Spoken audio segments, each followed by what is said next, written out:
Tu vois, les gens me disent mais tu te fais jamais mal. Je dis mais non, moi j'ai appris à tomber. Je sais tomber. Je l'ai fait 100 fois. Je suis tombé 100 fois avant de réussir une fois. C'est ça l'école du trial en fait.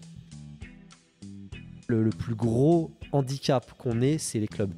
Il n'y a pas assez de clubs et les gens savent pas où aller. Ils n'ont pas d'endroit pour en faire quoi. Le vrai gros tournant, on va dire, ce qui m'a fait dire ok c'est bon, à partir de là je fais que du YouTube, ça a été une rencontre avec Thibaut Inchep, et de là il m'a dit ok, bah il m'a donné quelques petits conseils. J'ai acheté ma première caméra, j'ai trouvé un pote qui m'a filmé et là j'ai dit ok, banco. J'ai 15 000 médailles derrière moi et pourtant sur une compète c'est le YouTube qui a pris le devant par rapport au grand public, tu vois. C'est bien d'être le premier de sa discipline, mais si cette discipline là elle est pas médiatisée, tu leur sers à rien, tu vois. Avant tout, je me considère plus comme un athlète compétiteur qu'un youtubeur, tu vois. Ce terme-là, youtubeur, je l'ai détesté, je le déteste, tu vois.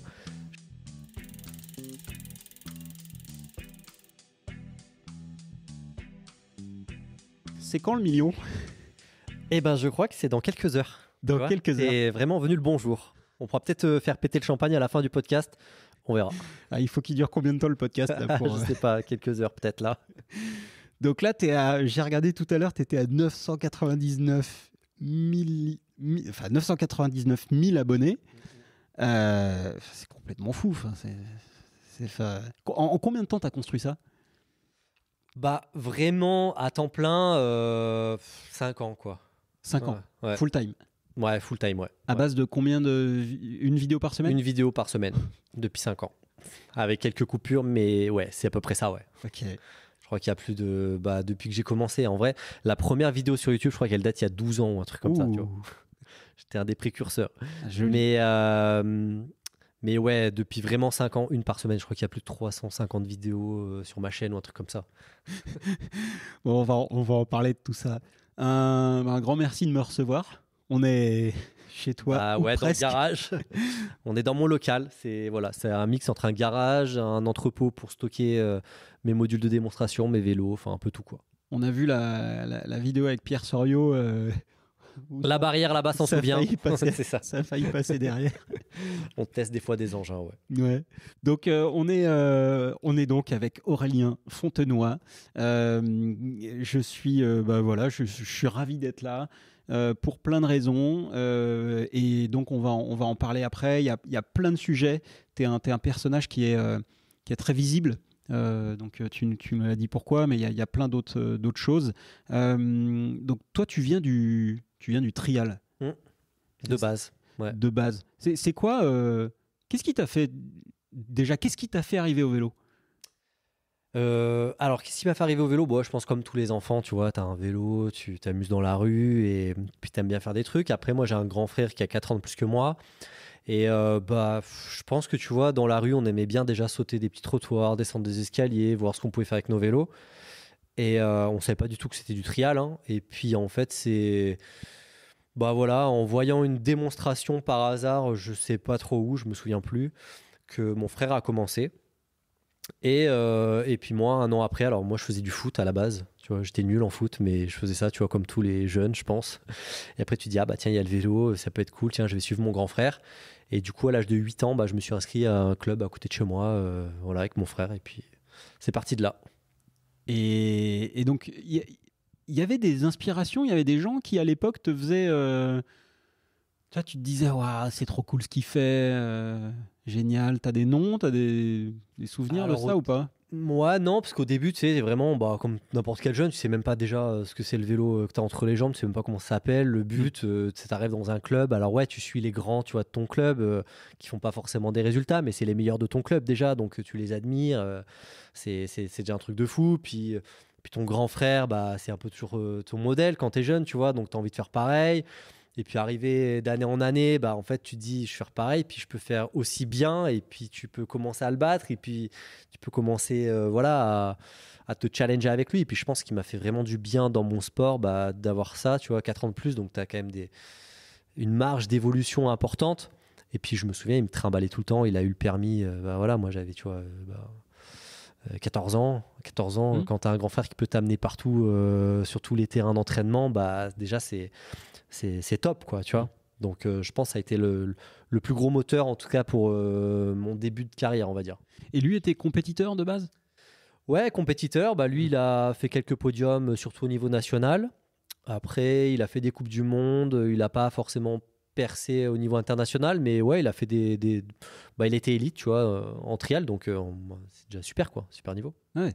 En 26 et 20 pouces 26 pouces. 26 pouces, ouais. En fait, en France, si tu veux, il y a vraiment deux catégories dans le trial. C'est le 20 pouces et le 26 pouces. 20 pouces, généralement, jusqu'à 15-16 ans, on est au 20 pouces, c'est à peu près notre gabarit. Et arrivé, dès que tu as un peu l'âge, la force, tu passes au 26 pouces. Ce qui, de base, te permet quand même d'être meilleur. Aujourd'hui, c'est un petit peu revu, cette différenciation. Mais c'était un peu ce qu'on faisait généralement à l'époque. Ok. Et parce que le trial aujourd'hui, si on regarde où en est la pratique, c'est quand même pas la pratique la plus visible du VTT. Bah, alors je vais défendre ça quand même parce que moi je suis quand même des trialistes et je vois qu'il y a des clips qui sont ultra viraux sur les réseaux, les trucs comme ça, mais la pratique elle a vachement évolué. À mon époque, nous on tournait autour des arbres, on sautait dans les rivières, voilà, c'était ça le trial de base. Aujourd'hui, le trial de base, c'est bah, tu vas t'accrocher à un poteau et il va falloir en sortir et enfin c'est des trucs complètement dingues, tu vois, c'est limite du parcours ou de l'escalade. Donc la pratique elle a évolué. Et suivant bah, comment tu l'amènes, bon, bah, c'est sûr que ça peut percer ou pas. Mais c'est sûr que comparé au vélo, d'une manière générale, bah, c'est pas le truc le plus visible ou le plus mainstream, on va dire. Ouais. Et toi, qu'est-ce qui te faisait, qu'est-ce qui te faisait vibrer dans le trial, justement, alors qu'il y avait ces autres pratiques? Alors, tu avais ton frère qui faisait ça, mais t'étais tenté par d'autres trucs ou c'était vraiment le trial, c'était ça que tu voulais faire? Ouais, je pense que j'ai tout de suite accroché au trial, ouais. Ouais, je me souviens encore de moi petit où vraiment je pensais qu'à ça. Hein. Je rentrais de l'école, j'avais chez mes parents là un petit muret d'escalier et je le ponçais. D'ailleurs, ce mur, je le vois encore quand je vais chez eux. Il est poncé, il s'est pris des coups de manivelle, de sabots, de trucs. Mais tu pouvais me laisser, je mettais ma petite sono là dehors et tu pouvais me laisser de 4h30 jusqu'à la nuit, quoi, jusqu'à 10h poncer ce mur-là, tu vois, répéter. Je sais pas, c'est un truc, bah, j'étais assez discipliné là-dedans. Puis j'aimais bien, tu vois, c'était mon petit monde, voilà. Puis l'avantage, c'est que ça coûte pas cher. Bah, Quelques alors pour mes palettes, parents, refaire le mur, si, mais, Oui, mais bah, le trial, c'est un petit budget quand même, tu vois, Ouais. comparé au foot ou quoi à l'époque. Mais déjà, c'est assez accessible, on va dire. Et surtout, tu peux le faire devant chez toi, tu vois. C'est pas le truc où tu as besoin, le foot, tu as besoin d'être déjà deux au minimum, tu vois, pour jouer. Là, bah, tu es tout seul. Je pense que tu es quelqu'un d'assez solitaire. Tu te mets devant chez toi, dans ton jardin, tu mets tes palettes et tu fais ta vie, tu vois. Et en plus, bah, y avait mon frère qui en faisait, donc on se challengeait, on était dans notre petit monde, c'était cool. Et c'était quoi donc lui, il faisait de la compétition. Toi, du coup, tu as eu envie d'en faire tout de suite ou c'est venu un petit peu plus tard Bon, je pense que c'est venu naturellement. Tu sais, le club, ils t'inscrivent des fois à des compètes régionales, et puis bon, bah, t'y vas, ça te fait voir d'autres terrains, et puis voilà. Mais je me souviens de ma première compète. Non, c'était même très rapidement, en fait. Bon, vu que le trial, c'est un petit sport, tu vois, tu peux très rapidement aller au championnat du monde. Tu vois, si tu te dis, vas-y, je m'inscris, t'as l'âge, tu peux y aller, tu vois. Et je me souviens avoir terminé avant-dernier, je crois, des championnats du monde à Avoria en 96. Avant-dernier d'ailleurs, parce que le dernier avait abandonné, hein, d'ailleurs. Donc vraiment, tu vois, vraiment dernier, le plus loser. D'ailleurs, mes parents avaient tout filmé avec leur vieux caméscope et tout. Et je revois, je dis, pourquoi ils m'avaient amené là-dedans? Tu me vois pleurer à chaque zone. Voilà. Mais bon, c'était une expérience.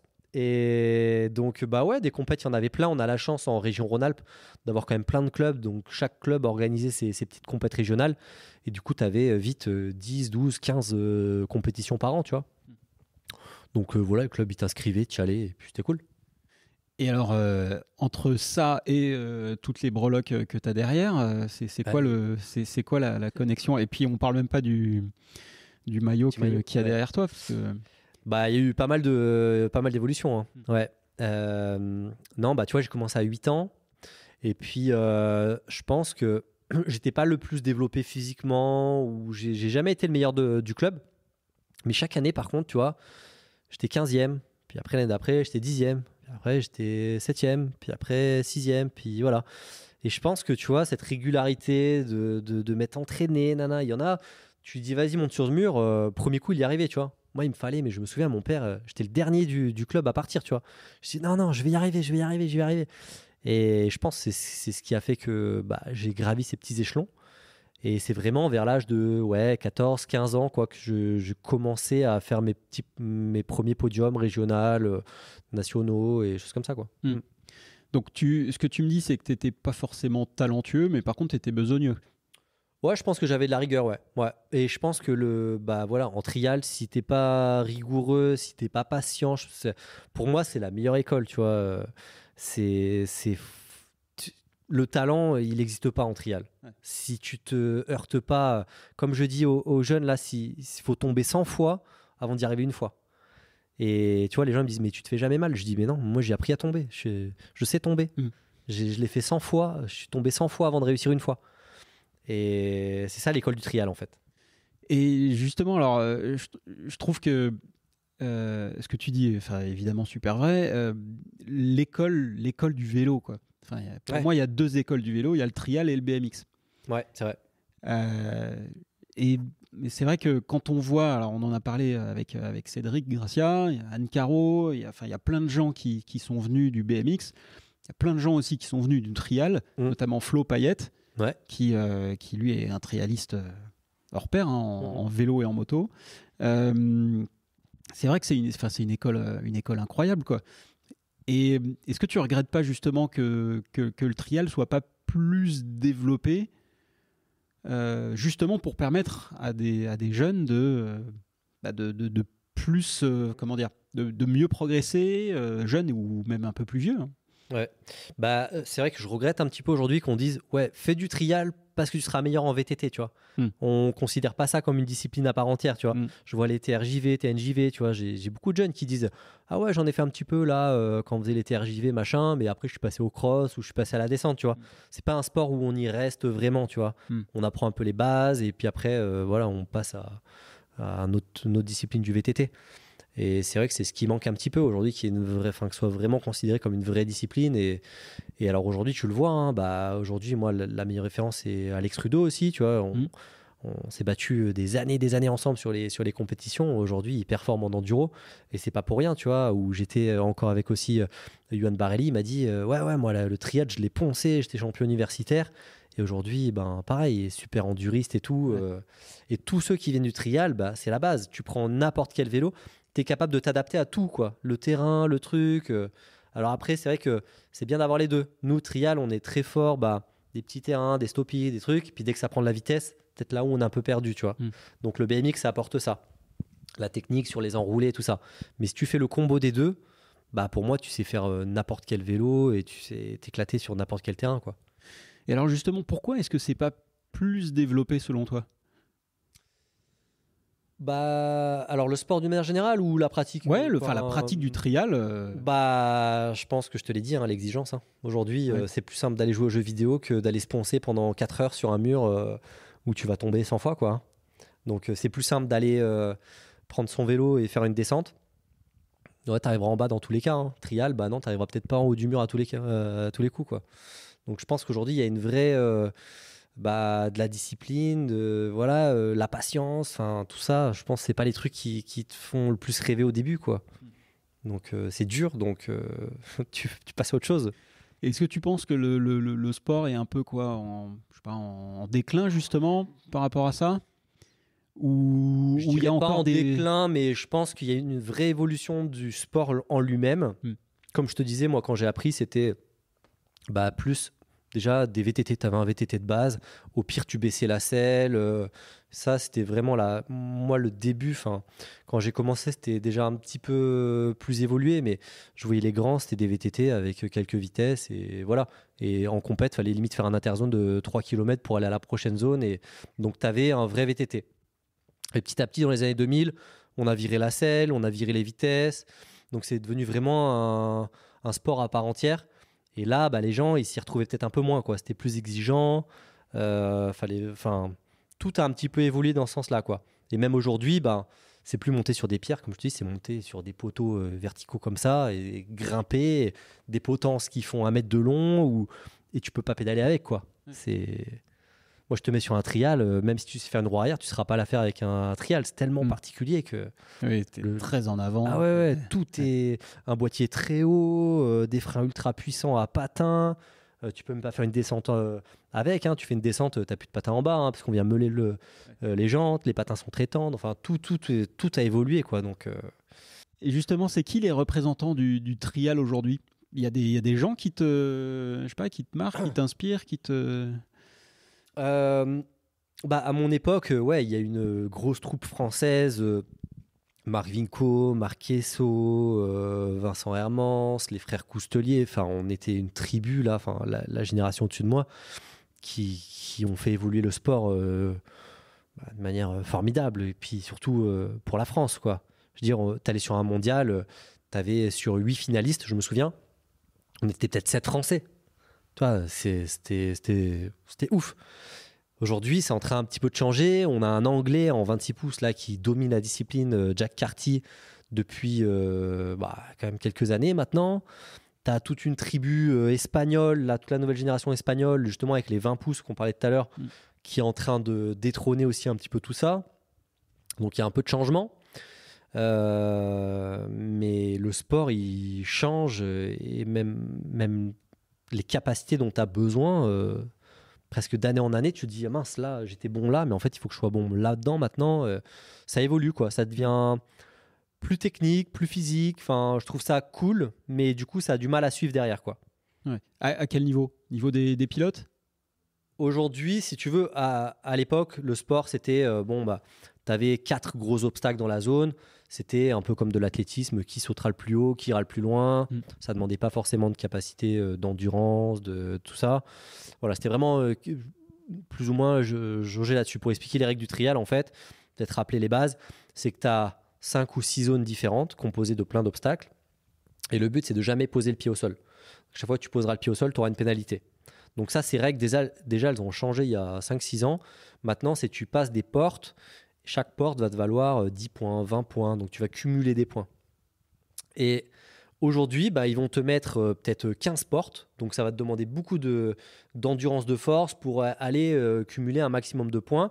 Et tout ça, tu n'as que 2 minutes ou des fois 1 minute 30 pour aller jusqu'au bout, quoi. Donc, il faut enchaîner. Donc, ils se sont dit, on va réduire un petit peu le niveau. Par contre, il faut bombarder, quoi, dans ces enchaînements pour que ce soit peut-être plus visuel, plus fluide. Parce qu'avant, c'est vrai qu'en 2 minutes, 4 obstacles, tu avais le temps de te reposer, te positionner, envoyer, quoi. Donc là, ils font un peu évoluer le sport là-dedans. Est-ce que c'est bien, est-ce que c'est pas bien, je sais pas, mais en tout cas, ça évolue dans ce sens-là, quoi. Et du coup, les pilotes suivent, eux? Oui, du coup, ça demande une préparation peut-être un petit peu plus poussée. Tu vois, avant, comme je te dis, on allait juste au pire à la salle de muscu, soulever, faire 200 kilos en squat pour sauter le plus haut possible.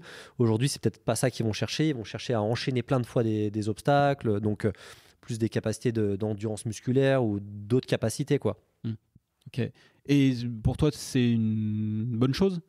Enfin, comment tu vois ça? Moi, je trouve ça bien dans l'idée. Ça le rend plus athlétique. Ça enchaîne plus dans les zones. Il y a moins de temps mort. Après, voilà, c'est une évolution. Est-ce que ça fait vraiment la différence? Est-ce que c'est vraiment la révolution du siècle? Je pense pas, mais en tout cas, voilà, ça fait une petite évolution.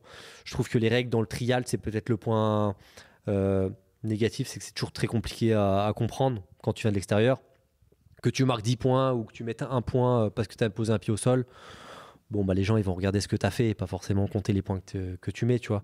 Donc, voilà, c'est une évolution, quoi. Est-ce que c'est ça dont tu parles qui fait que le sport est pas très médiatisé et même peut-être même médiatisable? Ouais, je pense. Je pense qu'il y a encore d'évolution. Avant, fallait faire, tu vois, 3 fois 6 zones. Donc, tu te tapais un paquet de zones. Pourquoi les faire 3 fois? Nanana. Moi, j'étais partisan un peu extrémiste, mais pourquoi on se battrait pas sur une seule zone, tu vois? Alors, les gens disent, ouais, mais je vais pas faire 800 km pour faire 2 minutes de vélo, tu vois. Je dis, oui, mais en athlétisme, ils se battent bien pour 10 secondes, tu vois. Je dis, à un moment donné, il faut que ce soit simple pour les gens.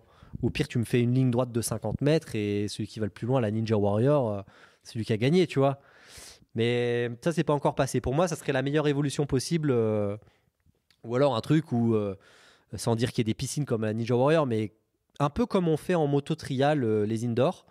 C'est-à-dire, tu n'as pas le droit de toucher le sol. Tu passes du moment où tu rentres dans ta zone, tac, tac, tu vas d'un point A à un point B. Celui qui tombe, bah, il sort de sa zone. Et le but, c'est d'aller au bout, quoi. Pour moi, ça serait la meilleure évolution possible. Il n'y a rien à comprendre à part le fait d'aller d'un point A à un point B. Et je pense que le temps, un peu comme une course de BMX, serait un meilleur facteur pour comprendre la discipline que j'ai posé un pied. Et même des fois, c'est plus subtil. Hein. Des fois, tu touchais un rayon, tu te faisais pénaliser. En fait, tu as le droit à tout. Enfin, tu as le droit à rien plutôt, sauf tes pneus. Donc, si tu touches une pédale, une protection de pédalier, un sabot, un guidon, un coude, bah voilà, tu es pénalisé, quoi. Donc, les gens, ils ne le voient pas forcément, ça. Et y a une époque où il y avait quand même peut-être pas une industrie, mais des marques françaises. À l'époque, il y avait Vario. Oui. C'était le Thibaut XL, je crois. Ouais, c'était la fin, ça, ouais. Plus récemment, il y avait eu Cox. Ouais. Pourquoi j'ai l'impression qu'il n'y a plus rien? Je crois que c'est pas qu'une impression. Pardon, je suis pas spécialiste du trial, ouais. mais effectivement, c'est des marques qui ont été très présentes, qui ont fait des vélos qui étaient visibles. Même Peugeot, à un moment, on avait fait. Ouais, même Sun, même. Sun, ouais, il y a eu. C'est marrant parce que je reviens là. J'ai tourné une vidéo YouTube chez un pote en Ardèche qui a un musée justement du trial. Et il a des vélos depuis les années 80, tu vois. En fait, à la base, le trial, c'était Montesa, quoi, la marque de moto. Oui. Et ça s'appelait Montecita. C'est un pilote de moto trial qui a fait un petit vélo pour son fils. Et donc, tu avais à moitié l'industrie de la moto qui faisait des vélos, mais aussi des marques comme Peugeot, Marine, Sun, Vario. Enfin, pour moi, la grande époque, elle était presque là, en fait, quand le trial était encore relié au monde du VTT, tu vois. Parce que tu avais le dérailleur, tu avais les pneus, tous les composants étaient similaires, donc tu pouvais toucher les mêmes sponsors que le milieu du vélo. À partir du moment où, je dirais les années Cox, justement, ça a été vraiment la rupture entre le trial, c'est des vélos, c'est une marque, et le VTT, c'est autre chose. Et de là, on a enlevé la selle, on a enlevé les vitesses, tout était que Cox, quoi. Cox le cadre, les pneus, les roues, les pédales, c'était 100% la marque qui faisait ça, quoi. Donc, par contre, ils ont fait énormément évoluer le sport, quoi. On est passé sur des géométries très slope, des boîtiers rehaussés, des géométries très compactes. Et Cox, non, pendant 10 ans, c'était des belles années pour nous, en tout cas. Ouais. Ils ont bien fait évoluer. J'ai même eu la chance, moi, en tant que cadet junior, d'avoir mon pro modèle déjà, tu vois. Et ça, c'était cool, un cadre en carbone et tout. Stylé. Et après, ils ont coulé là, vers les années 2010. Et après, c'est vrai que là, ça vivote un peu, quoi. Tu sais pourquoi, pardon tu sais ce qui s'était passé ou... Je connais pas les fonds. Je veux pas trop m'avancer. Moi, je sais que, bon, après, il y a eu... je pense qu'ils ont cherché à se diversifier. Ils ont commencé à créer des cross-country, des BMX, aussi, des BMX flat, BMX race. Je pense que ça a commencé à devenir peut-être un peu gros. Des petits problèmes peut-être de gestion de l'entreprise, des choses comme ça. Et après, ils ont déposé le bilan, ouais. Mais c'était pas très loin, hein. Ils avaient déménagé là au-dessus de chez nous, au-dessus de Grenoble. Ouais, c'était belle marque Cox. Puis par rapport à ce que tu dis, c'est vrai que j'ai l'impression que Cox a quand même fait un truc, c'est de créer véritablement des vélos, des produits spécifiques pour la pratique, ce qui n'existait pas ou peu, parce qu'à l'époque c'était quand même que des vélos un peu modifiés, où on y mettait des jantes larges, on meulait tout ça, et là, on a vu arriver des cadres poutres, ultra sloping sans selle, puisque de toute façon, on les utilisait pas, qui avaient effectivement rien à voir avec des VTT, mais c'était des vélos de trial, quoi. Ah ouais, non, mais tu aurais vu l'évolution, je me souviens, au tout début de Cox, mais bon, on a été un peu les précurseurs dans plein d'innovations, mais on perçait les cadres, on passait nos journées, on coupait les selles au plus petit, parce que... le règlement FFC nous obligeait à avoir une selle, mais alors du coup on jouait un peu sur le règlement, tu vois, on venait meuler pour avoir une selle de 5 cm par 5 cm, on perçait l'intérieur des guidons sous les poignets pour alléger, on perçait les cadres, on enlevait la double paroi des jantes pour que ce soit plus léger, les dérailleurs, on était obligé d'en avoir encore à l'époque, mais le règlement disait juste qu'il fallait avoir une gâchette, donc on l'a posé sur le tube de selle. On essayait de gratter du poids de partout, tu vois. Et du coup, d'avoir fait ce truc un peu artisanal, ça en est sorti Par contre, ils étaient très bons là-dedans, c'est qu'ils étaient capables de sortir des séries après avec nos idées, tu vois. Donc c'est pour ça qu'arrivé, les jantes tout ajourées, simple paroi, enfin tout est réduit au plus simple hein, maintenant sur un trial. Alors, du coup, toi, avec ça, tu as eu quelques titres. Tu peux nous faire un petit topo du palmarès, un petit rappel pour ceux qui sont Alors, moi, j'étais champion du monde de cadet. Après, j'étais champion du monde junior 2 fois. Après, champion d'Europe aussi junior. Et après, j'étais 3 fois vice-champion du monde senior. Donc plus de 18 ans. 2 fois en 26 pouces, 1 fois en 20 pouces. Leader d'une Coupe du Monde. Et voilà.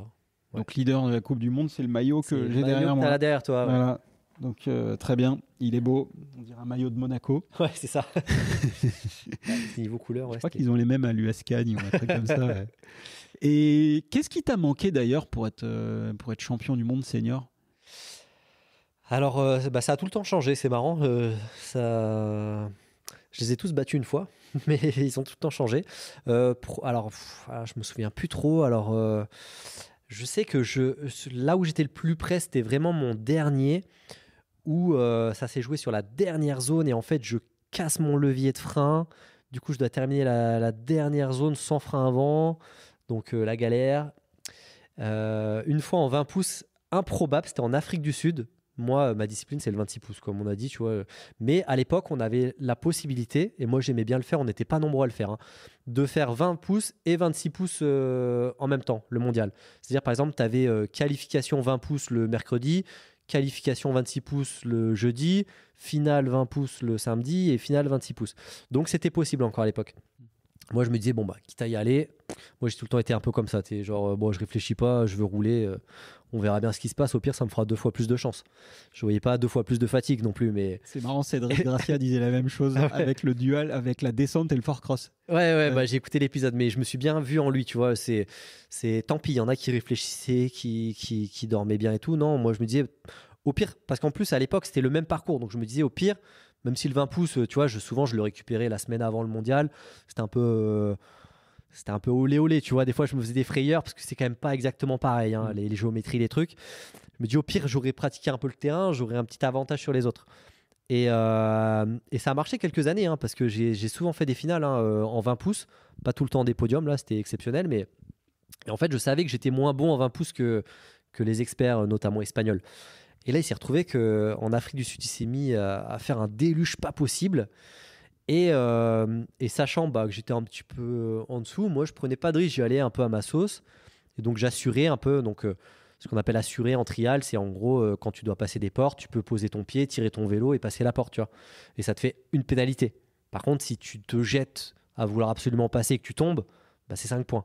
Donc moi j'y allais tranquille. Et en fait, tous les Espagnols se sont mis la pression à vouloir faire le truc. Et ils sont tous tombés les uns après les autres. Moi j'ai fait mon petit truc comme ça et je me retrouve deuxième. Et alors que en 26 pouces, j'ai fini 4e, tu vois.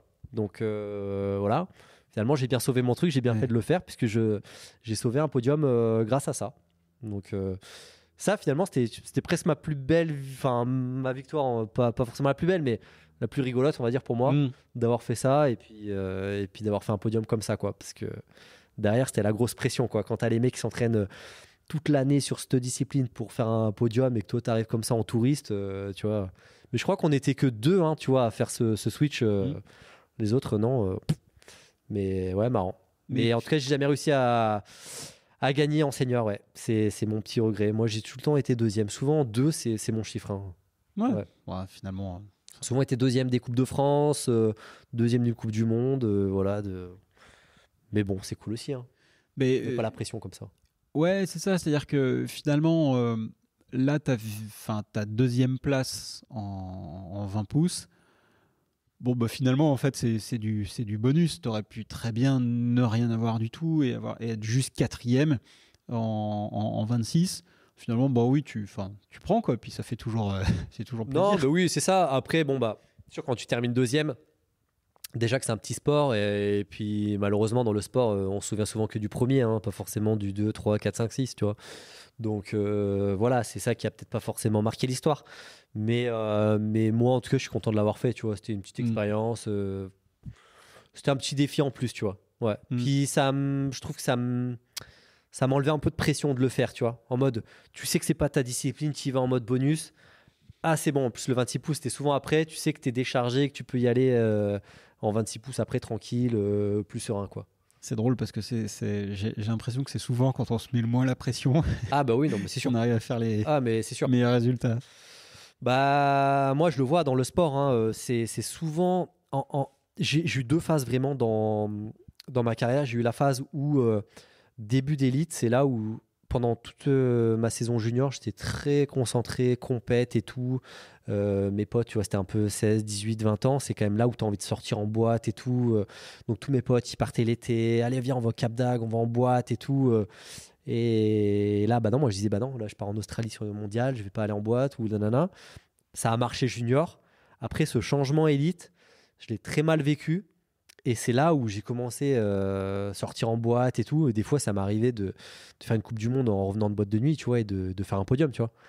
Et en fait, c'est sûr que c'est quand tu es trop concentré sur un truc à penser que à ça, bah en fait tu viens à te ronger toi-même, à te dire ah non mais il faut pas que j'aille manger telle pizza ou faut pas que j'aille courir ou je vais me fatiguer, à te faire plein de trucs comme ça, à t'interdire plein de choses, qu'au final c'est là où tu seras le moins performant quoi.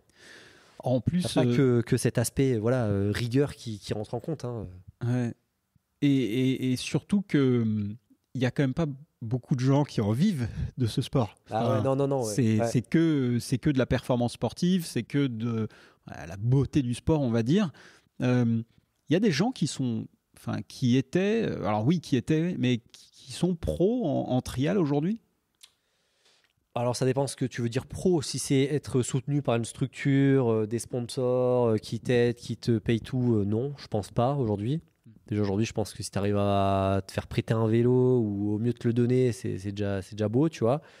Après, il y a plein de possibilités, je pense, dans ce sport quand même d'en vivre. Alors, de la compète, non, parce qu'aujourd'hui, tu vois, moi quand j'ai gagné le championnat du monde, j'ai dû gagner peut-être 600 €, tu vois, de prize money. Waouh. Ouais. Ils ont terminé au bar d'à côté. Hein.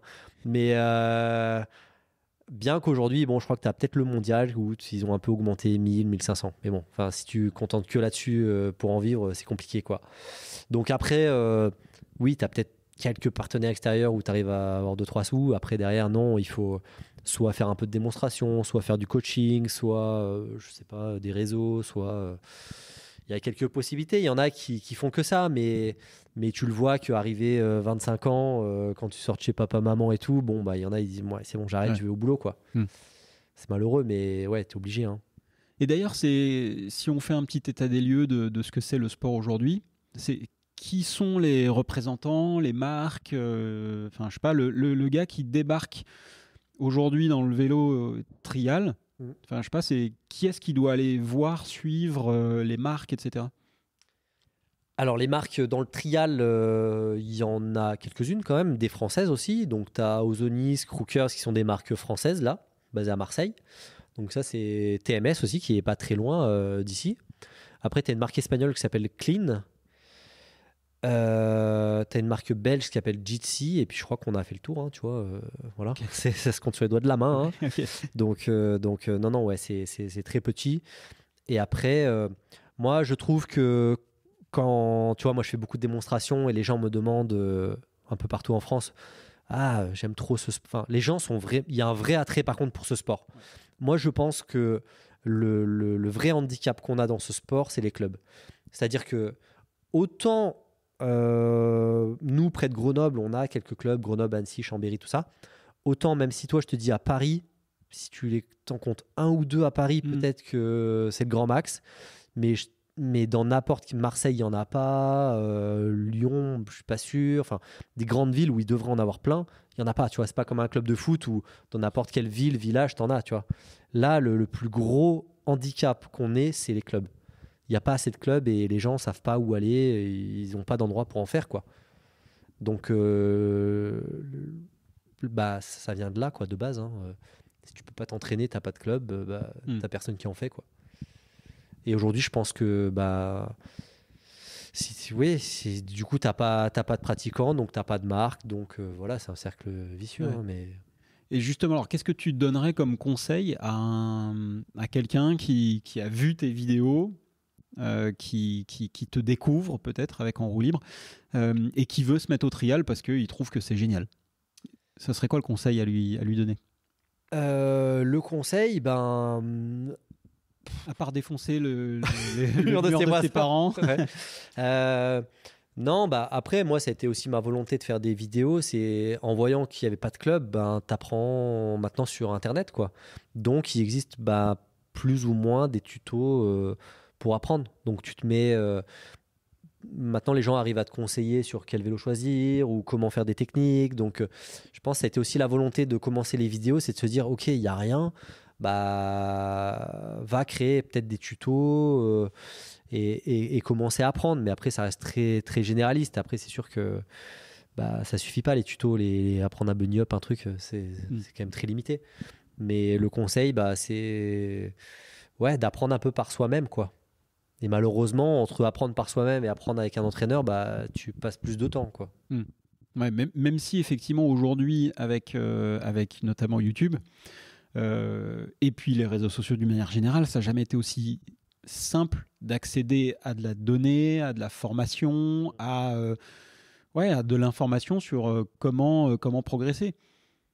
Bah oui, je pense qu'aujourd'hui, c'est vrai que tu vois, j'en sais rien, comment bricoler un truc, tu vas taper YouTube direct et puis tu trouveras certainement, tu vois. Aujourd'hui, le trial, bon, il y en a pas énormément, mais t'en trouves un petit peu, quoi. Ça, au moins les bases, les basiques. Ouais. Et je pense que le trial aujourd'hui s'y retrouve peut-être plus avec justement le monde du VTT, où comme tu l'as dit, c'est vrai que pour être bon en VTT d'une manière générale, il faut avoir des bases de trial. Et encore là, quand je suis venu te chercher, j'étais surpris de voir un gars de, je sais pas, 40-50 ans avec un enduro dans la ville en train d'essayer de monter 3 escaliers, qu'il avait posé son sac à dos et il s'est dit tiens, je vais poncer ces 3 marches pour apprendre à les monter, tu vois. Et en fait, je pense que le trial, il est en train d'évoluer là-dedans, tu vois. J'ai des potes qui sont coachs, qui sont anciens trialistes, ou trialistes encore, qui sont spécialisés justement sur l'apprentissage un peu technique, mais il y a énormément de demandes. Parce que toi, pratiquant lambda, tu as envie d'être meilleur sur un sentier, c'est en fait des bases de trial qu'il te faut. C'est pas forcément des bases de descendeur. Tu n'as pas envie de descendre à 60 dans un sentier. Par contre, tu as envie de prendre une épingle sans tomber, quoi. Surtout en e-bike, où maintenant, même dans les montées, en fait, je roulais hier. Effectivement, je me trouvais parfois un petit peu comme un idiot à faire des épingles, à essayer de me demander comment est-ce que j'allais bien pouvoir faire. Alors qu'en descente, j'y arrive relativement bien. En bas, oui, pas ta vitesse, mais tu arriveras. Par contre, c'est vrai qu'en montée, avec l'e-bike, c'est quelque chose qui pour moi est assez nouveau. Et moi, j'ai pris, pour rapidement parler de mon expérience, mais j'ai pris une grosse claque quand j'ai roulé avec Nico Vouilloz dans son arrière-pays par chez lui. Et il n'y avait pas que le vélo, il n'y avait pas que le moteur. Et Nico Vouilloz, il m'a mis une leçon de vélo, même une leçon de vie, tu vois, si tu veux, parce qu'il arrivait à monter des trucs absolument fous, incroyables, avec son vélo. Et là, je me suis dit, ok, il faut que je progresse en montée, ce qui n'est pas un truc qui est naturel au début, si tu veux. Mais je crois que c'est le e-bike, du coup, qui amène ça. C'est vrai que moi, tu vois, je roule de plus en plus en e-bike et je m'y retrouve bien dedans, tu vois, en trial. Et je trouve qu'on commence à... Enfin, les gens commencent à déjà savoir ce que c'est le trial, mais aussi se dire, ah ouais, ça a une importance quand même dans mon pilotage. Avant, c'est vrai, comme tu disais, il fallait descendre. Mais entre descendre à 20 ou 30 km/h, ça changeait pas grand-chose, tu vois. Aujourd'hui, la technique rentre quand même en jeu. Et effectivement, le e-bike encore plus, parce que il faut descendre, mais il faut savoir monter. Sinon, le e-bike, il ne sert à rien, tu vois. Et alors, tu sens que les gens s'intéressent au trial parce qu'ils sentent qu'ils ont besoin de skills techniques, notamment en e-bike, et également parce qu'il y a des créateurs de contenu, des gens qui sont très visibles, des Fabio Widmer, des Danny McCaskill, des Chris Akrig, enfin des gens comme ça, qui font des choses superbes visuellement et qui donnent envie de s'intéresser à ça. Moi, je pense qu'il y a les deux, tu vois. Il y a eu un gros boom, effectivement. Je pense que Danny McCaskill a fait énormément de bien au trial. Déjà, juste trial, quoi. Les gens ne savaient même pas. Avant, c'était trail. Tu vois, ils ne savaient même pas déjà ce que c'était, la différence. Et, ou alors, moi, je disais à mes potes, je fais du trial. Ah oui, sur les bosses, là, non, ça, c'est du BMX. C'est pas ça, tu vois. Donc déjà, le médiatiser et montrer en image ce que c'est, ok, ben ça fait du bien. Il y a eu Makaskill, il y a eu Chris Agrig aussi, toutes ces générations en fait qui viennent du trial et puis qui se sont dit pas forcément ultra compétiteurs, mais tu vois, qui l'ont mis en image, qui l'ont sublimé et qui ont su montrer aussi que le trial, il y a un vélo trial, mais tu peux aussi t'en servir avec un VTT enduro, un e-bike, maintenant le street trial aussi. Donc, et ouais, non, franchement, ils ont fait du bien. Et Fabio aussi, maintenant, la nouvelle génération, enfin, tout le monde, quoi. Qu'est-ce qui fait justement, selon toi, que c'est devenu cool? Est-ce que c'est le fait qu'il y ait un peu de vitesse ou est-ce que c'est la mise en scène? Parce que on parle de Dany avec ses vidéos qui sont extraordinaires, mais il y a ce qu'il montre aussi. Il n'y a pas que la manière de filmer et la mise en scène. Il y a la technique, les choses qu'il montre. Je pense que ça a été un des précurseurs à amener le trial déjà dans les villes. Tu vois, ces premières vidéos qui ont buzzé, c'est pas forcément lui sur un caillou, c'est lui sur une barrière très fine, sur des murs. Donc déjà, les gens visualisent plus la performance. Tu vois, c'est ce qu'on dit en démo, entre monter un caillou qui fait 1 mètre ou le toit d'un capot, enfin le capot d'une voiture qui fait 1 mètre. Les gens, un capot de voiture, ils savent quelle hauteur ça fait. Ce caillou-là, pas forcément. Donc déjà, quand tu mets des repères aux gens, ça parle plus. Et je pense le côté street, effectivement, street trial, du coup, ça a amené un peu de vitesse au sport qui était très mobile de base. Ça a amené un peu des figures qui, alors pour le coup, comme on disait tout à l'heure, c'est que ça fait du bien et du moins bien parce que du coup, on associe maintenant le trial à du street trial qui est pour moi plus du BMX street que du trial. Parce que le principe du trial, c'est pas de faire des backflips, des 3-6 ou des choses comme ça. On n'est pas noté sur de la figure. On est juste évalué en quelque sorte sur du franchissement d'obstacles et savoir si tu vas mettre un pied au sol ou pas, tu vois. Donc ça a été un peu faussé le trial par ça quand même, je pense. Vraiment la source du trial, c'est pas faire des backflips. Mais je trouve que quand même ça a amené une nouvelle vague au sport et les gens se sont intéressés à ça et on a renoué un petit peu au vélo qui pouvait autant servir à aller à l'école que faire des figures montées sur des petits murets, que faire des figures, enfin voilà. Donc je pense qu'en soi, ça n'a pas fait de mal et pour moi, le street trial, c'est vraiment une autre discipline à part entière que le VTT trial, vélo trial, comme on l'a en compète. Mais par contre, c'est sûr que pour mon expérience, ça a quand même fait du bien en montrant que, ok, le trial, surtout quand Dany a commencé à utiliser des VTT enduro, des choses comme ça, de dire, ok, regardez ce qu'on peut faire maintenant avec des VTT enduro quand on sait faire du trial. Et moi, pendant des années, je me suis battu à contacter des marques de VTT ou des choses comme ça. Quand je mettais dans des emails, oui, je suis champion du monde de VTT trial, ils me disaient, mais alors que je voulais faire de l'enduro, non, nous on fait pas de trial, laisse tomber quoi. Enfin, c'était le premier message, tu vois. Le trial, c'était stop, non, j'en fais pas, j'en veux pas. Alors qu'aujourd'hui, ça commence à changer légèrement, tu vois. Ceci dit, quand on voit, je me rappelle ce que tu faisais avec Cube, avec le Cube vert fluo, là, c'est le stéréo, qui était un vélo d'enduro. On peut pas non plus dire que d'une part le vélo était ultra sexy et qu'il était aussi particulièrement adapté à ce type d'usage parce que c'était quand même des petits trous, c'était peut-être un peu fragile, pas forcément ultra rigide. Après, alors moi j'avais bien aimé, mais en tout cas, je pense qu'il faut aller au-delà de ce qu'on imagine. Après, savoir si la marque elle est ouverte ou pas. Mais je pense que tu véhicules beaucoup de messages en justement faisant ces contenus un peu décalés, trial. Tu montres d'une que ton vélo il est léger, il est maniable, il est solide parce que quand tu vas sauter du toit d'une maison et qui n'est pas brisé en bas, tu montres qu'il est solide, tu montres qu'il est cool, que tu peux tout faire avec. Et aujourd'hui encore plus avec les e-bikes, si tu arrives à faire des stoppies, des 180, des trucs, les gens ils vont se dire ouais putain en fait le e-bike c'est cool, c'est léger, je pensais pas. Et on véhicule plus que juste le mec il monte sur des cailloux avec quoi, c'est pas fait pour. Non, je pense que ça a lancé un vrai message, une création de contenu autour de ça quoi. Ouais.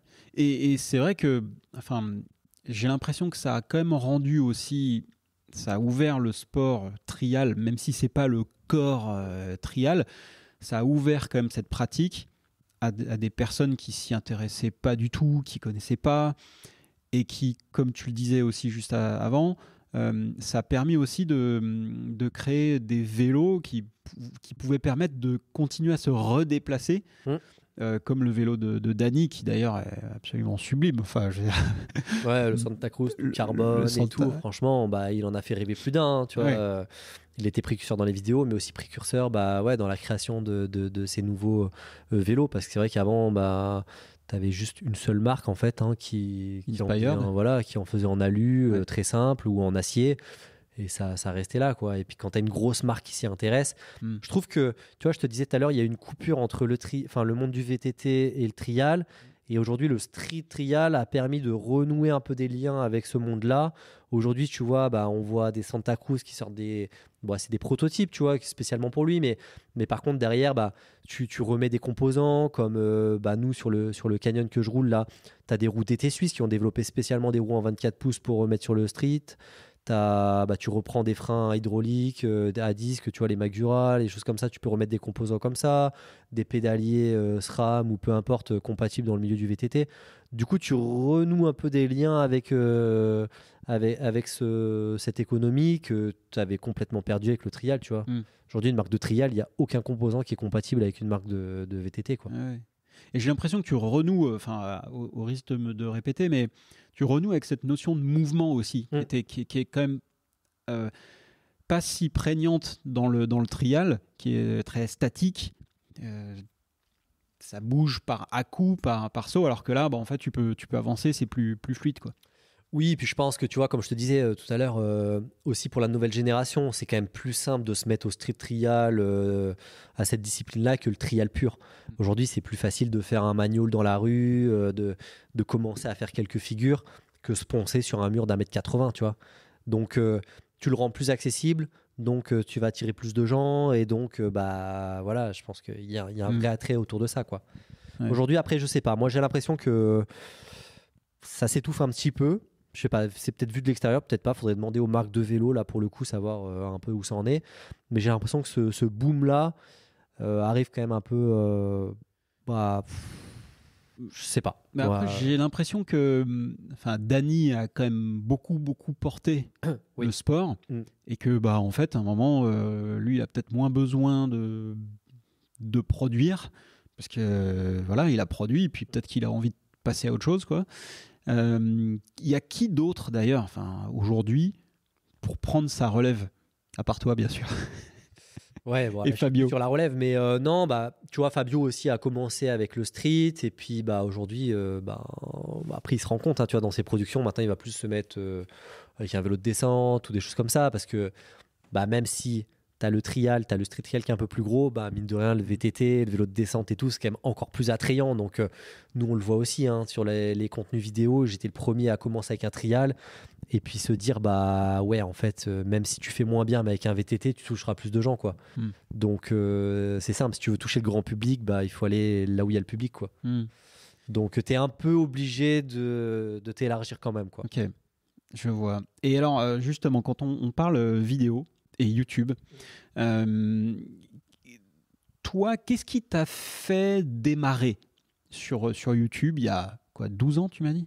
Ouais, alors il y a 12 ans, c'était vraiment en mode amateur, avec un pote.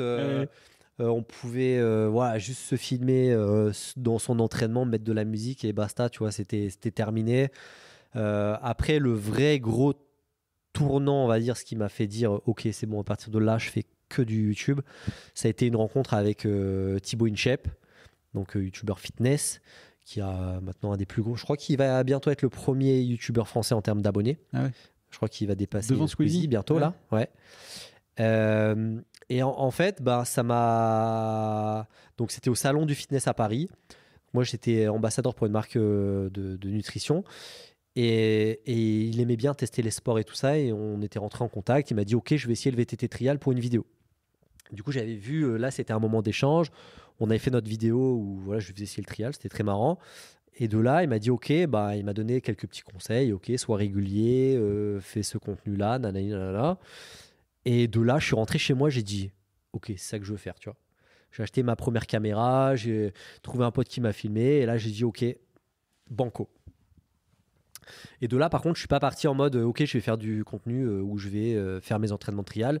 J'ai dit ok, il faut toucher du grand public. Comment je peux amener le grand public? Donc mon idée, ça a été de toujours être dans le vélo, mais dans du grand public. Donc ça a été beaucoup de défis au début. Donc je faisais du trial contre, j'en sais rien, un athlète en athlétisme, du trial contre j'en ai fait plein. Un cheval en équitation, ça contre traverse un terrain de paintball et essayer de pas te faire défoncer. Ça contre. Enfin voilà. Et du coup, le vélo était un prétexte, mais en fait, j'aurais pu le faire sans vélo, mais tout le temps amener le vélo dedans. Et puis, ben, je pense que l'engouement de YouTube était quand même plus simple il y a 6 ans, tu vois. Donc de là, boum, c'est tout de suite parti. 100 000 vues, 200 000 vues dès les premières vidéos.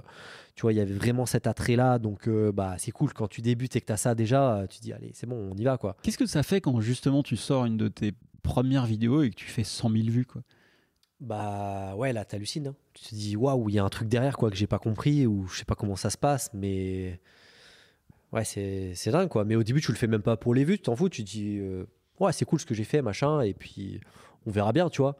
Je savais pas faire de montage, je faisais tout seul. Je termine à 3h du mat et tu balançais ça au pif. Et puis voilà, quoi. Ouais. Non, mais c'est marrant, ouais. C'est comme si tu découvrais un nouveau sport et que tu avais envie de t'entraîner, tu vois. Donc, tu es pris dans le truc et je te dis, allez, vas-y, on y va. Et on cherche plein d'idées. Et puis voilà, en fait, ouais, je sais pas, t'as un nouveau souffle, tu vois. Tu dis, tiens, qu'est-ce qu'on pourrait faire, tu vois. Ouais, tiens, on va sauter à l'élastique avec mon vélo. Ouais, trop bien. Viens, on va faire du kart avec mon vélo. Enfin, tu vois, en fait, c'est illimité presque. Mais... Et à cette époque-là, t'étais encore un peu compétiteur? Ouais, là, ça a été vraiment la transition. En fait, je me souviens, ça devait être fin de saison.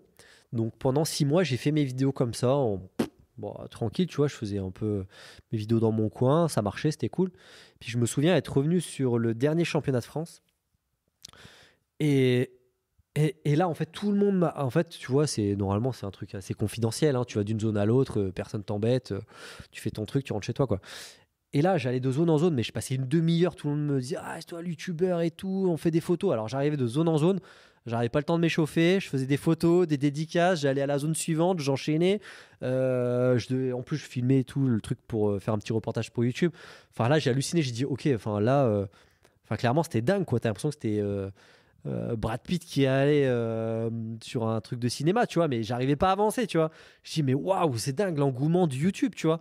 Je dis, putain, j'étais 3 fois champion du monde, il y avait personne qui faisait une photo, et là, tu fais 6 mois de vidéos sur YouTube, waouh, t'es une star et tout, quoi. Et là, je dis, ok, bah moi, les compètes, je peux plus y retourner, quoi, en fait. Enfin, c'est un peu le cercle vicieux, mais j'étais trop content. Mais d'un autre côté, je disais, putain, ouais, c'est compliqué maintenant, les compètes, quoi. Quand t'es connu et tout, comme ça. Ouais, c'était un peu le choc, quoi. Et puis bon, bah du coup, de là, je crois que je termine 2e ou 3e, je sais plus, du championnat. Et je dis, bon, bah, je préfère les vidéos, vas-y, je me lance à fond maintenant. C'est bon, c'est officiel, j'arrête.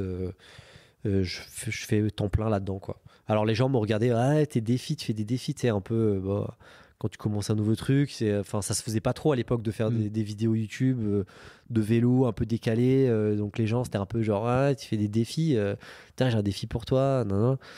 Après, ils ont commencé à voir que ça faisait un peu de la vue, ils se sont dit, je peux faire une vidéo avec toi. Et puis c'est parti de là, quoi. Et puis voilà. C'est fou. Est-ce qu'il y a une vidéo qui t'a vraiment lancé? Bah, c'était pas pour ma chaîne, mais celle de Thibaut InShape, ouais, ça m'a lancé, quoi. Ouais. Puis là, après, c'est parti. Et puis après, tu rentres dans un autre cercle. T'es plus un sportif, t'es un personnage public, en quelque sorte. Après, j'ai fait des vidéos avec pas mal de youtubeurs, des Ibra TV, des Swan et Neo, enfin, tous les jeunes qui marchaient bien à l'époque, tu vois. Et puis, en fait, que tu fasses du vélo ou pas, bah, ça marchait, tu vois. Enfin, t'es parti dans un truc, après, ça marche, quoi.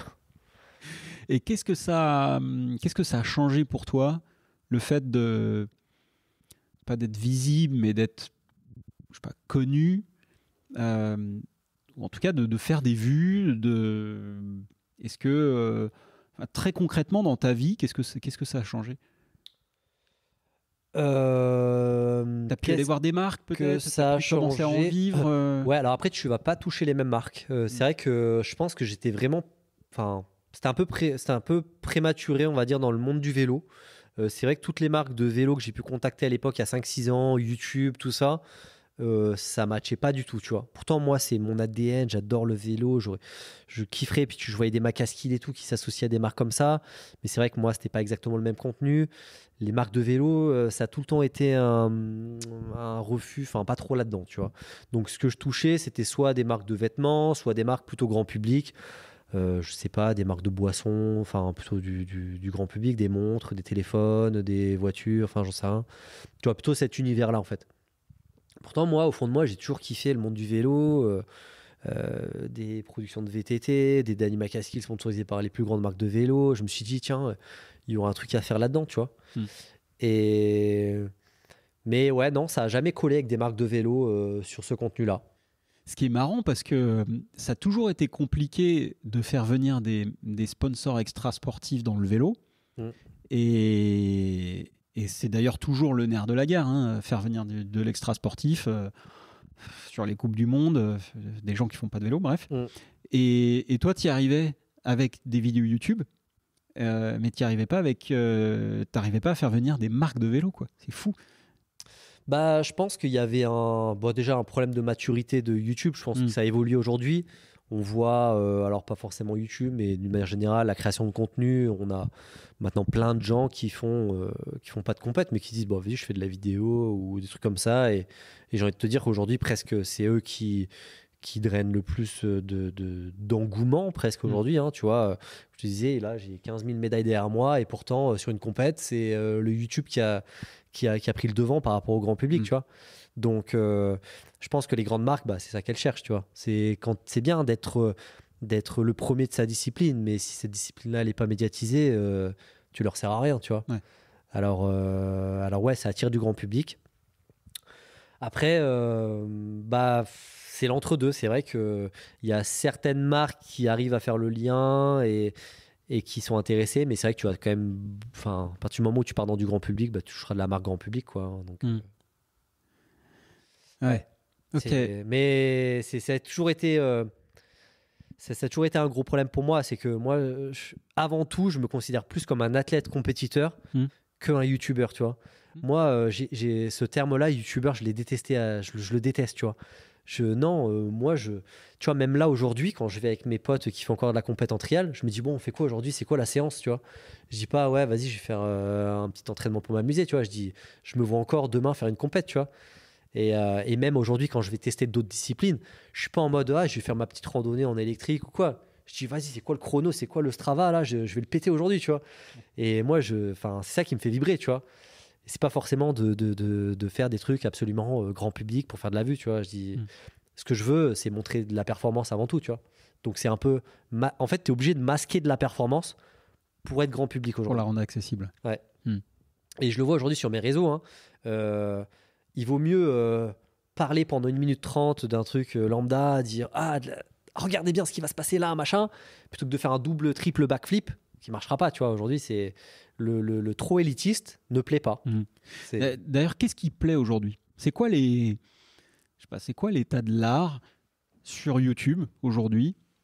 Qu'est-ce qu'il faut faire pour qu'une vidéo marche? Alors, il n'y a pas de réponse évidemment toute faite, mais je sais pas, quelqu'un qui se lance sur YouTube demain là, un jeune qui nous regarde, qui nous écoute, ce serait quoi les conseils que tu lui donnerais pour aller percer sur YouTube? Bah aujourd'hui, le problème, c'est que ça change tellement rapidement. Tu vois, je vais te donner un conseil là, demain, ce ne sera pas le même. Et tu vois, je le vois aujourd'hui sur YouTube. Nous, à l'époque, on te disait, moi, je faisais des vidéos de 3-4 minutes quand j'ai commencé.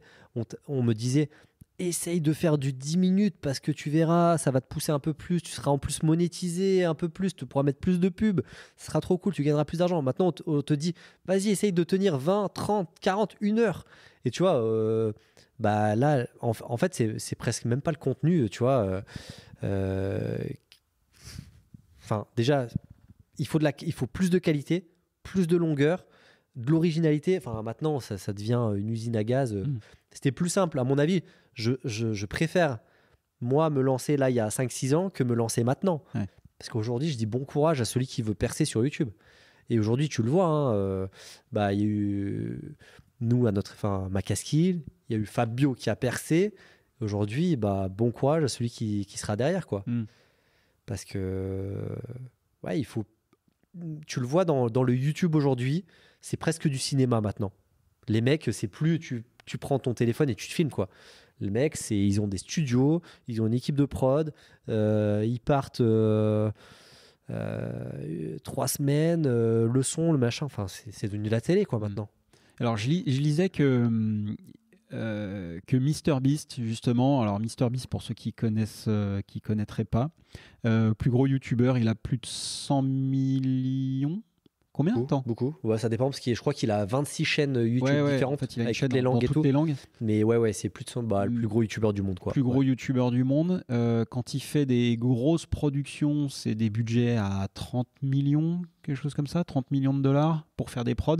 Ouais, peut-être, ouais, c'est possible. Ouais. C'est du cinéma. C'est du cinéma, effectivement.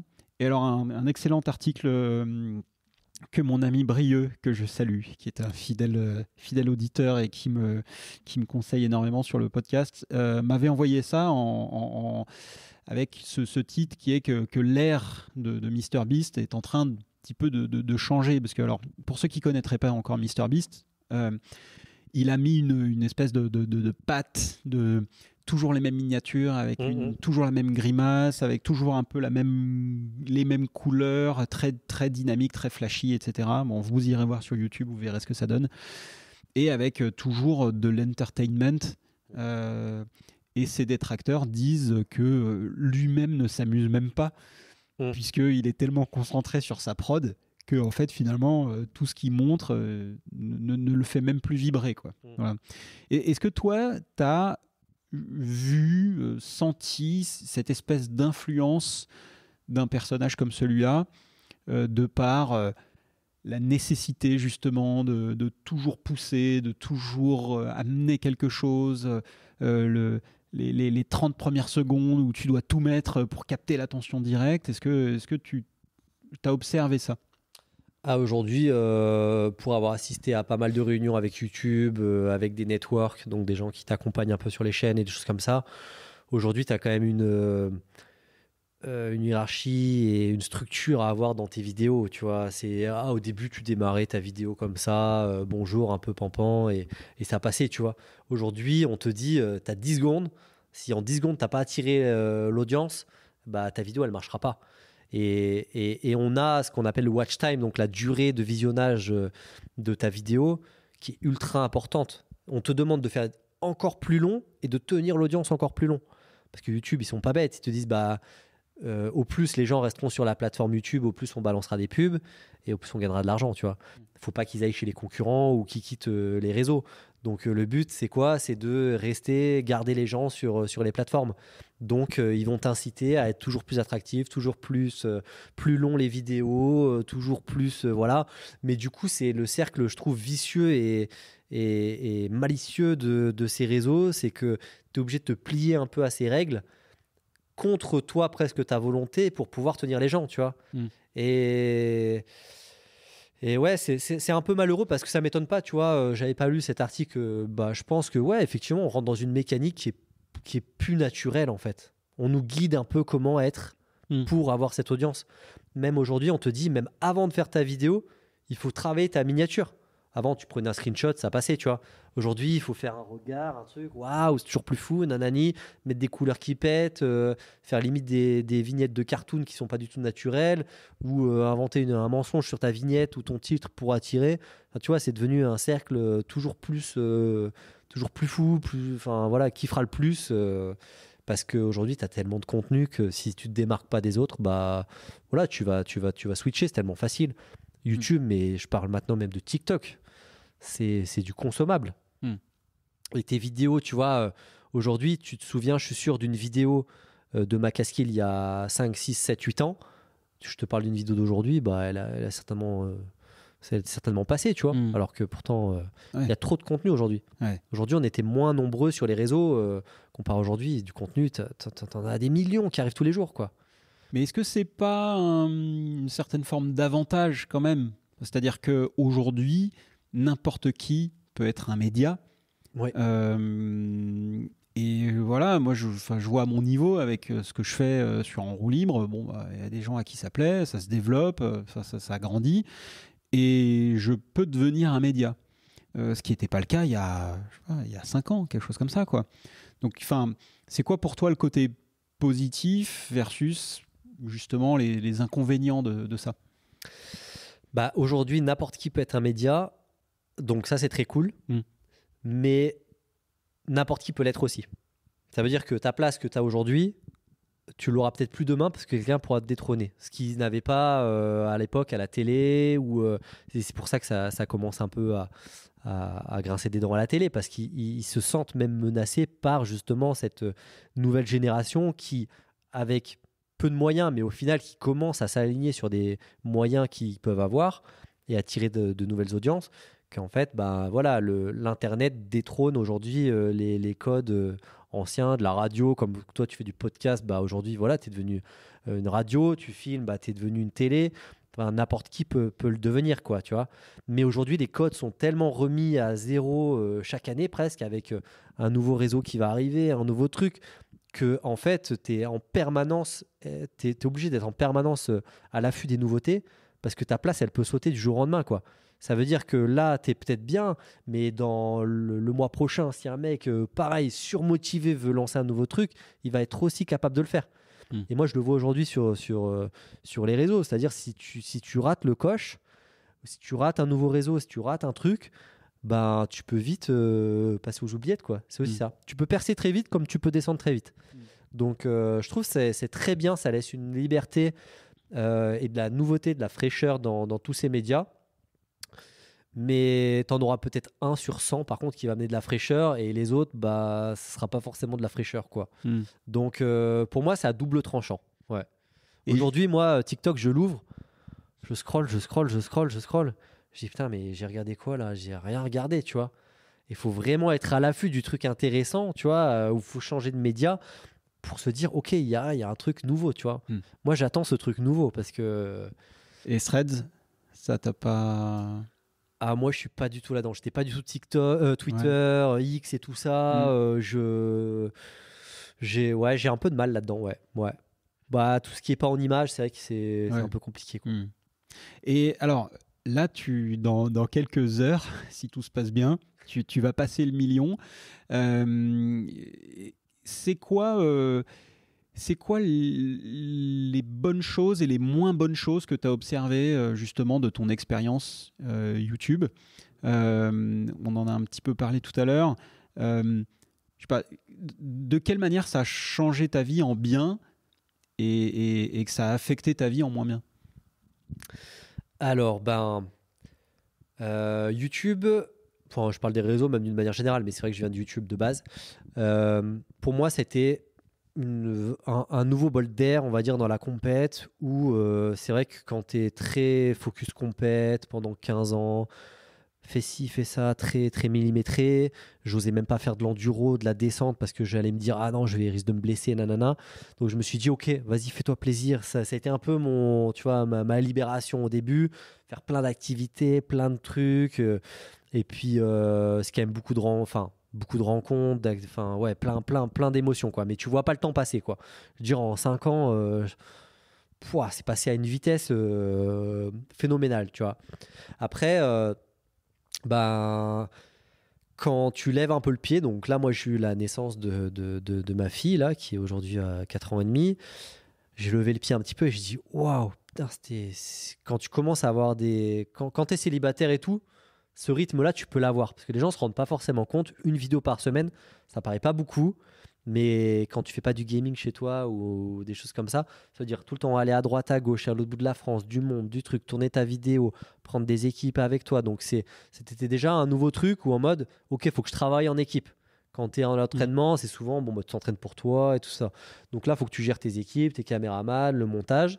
Donc là, le montage, même au début, c'est moi qui le faisais chez moi. Je finissais à 3h du mat et tout. Voilà, faut poster. Et après, le problème de YouTube et des réseaux sociaux de manière générale, c'est que tu te fais un peu prendre au piège, tu vois, des chiffres, des stats, des trucs, tu as tout le temps envie de faire mieux. Tu as envie de regarder, tiens, qu'est-ce qui n'a pas marché, qu'est-ce qu'il a fait le concurrent. Tu rentres un peu dans une autre compétition, en fait, une concurrence un peu de youtubeurs, tu vois, un peu comme tu as dans la compète, mais un peu sur YouTube, tu vois. Ah, lui, il a fait mieux, machin. Donc, et puis, c'est un monde où Le sport, ça reste assez sain. Mais j'ai remarqué que dans les réseaux, bah, des fois, ça pouvait se tirer un peu dans les pattes, pas forcément sainement, tu vois. Et, euh, et même si on fait des activités ultra cool, ça paraît dingue, plein de monde et tout, avec ces youtubeurs, on va dire plus mainstream, là, du coup, moi, je me considérais plutôt comme mainstream. euh, c'est vrai qu'en fait, tu te rends compte que chacun est un peu dans son monde, très renfermé. Enfin, voilà, se trouver un peu le côté sombre de YouTube, tu vois, là-dedans. Plus tu creuses là-dedans et plus tu te rends compte que les gens, ils sont pas forcément bien ou tu sens que au début, je me rendais pas trop compte. Je dis, bah, pourquoi? Enfin, voilà, c'est cool ce que tu fais, tu vois.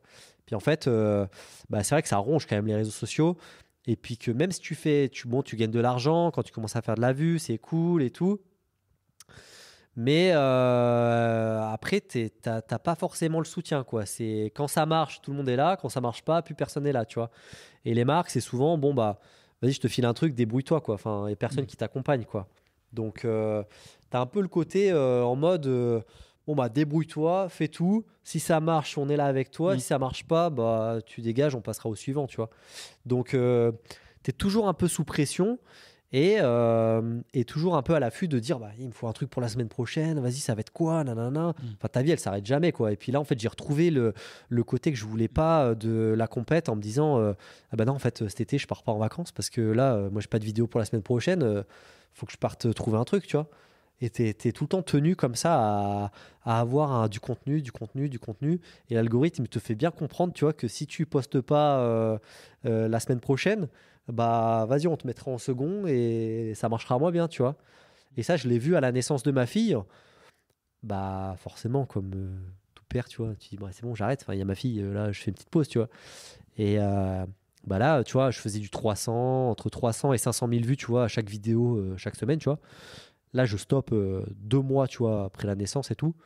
Boum, tu reprends, tu repasses à 100 000. T'arrives pas à faire plus.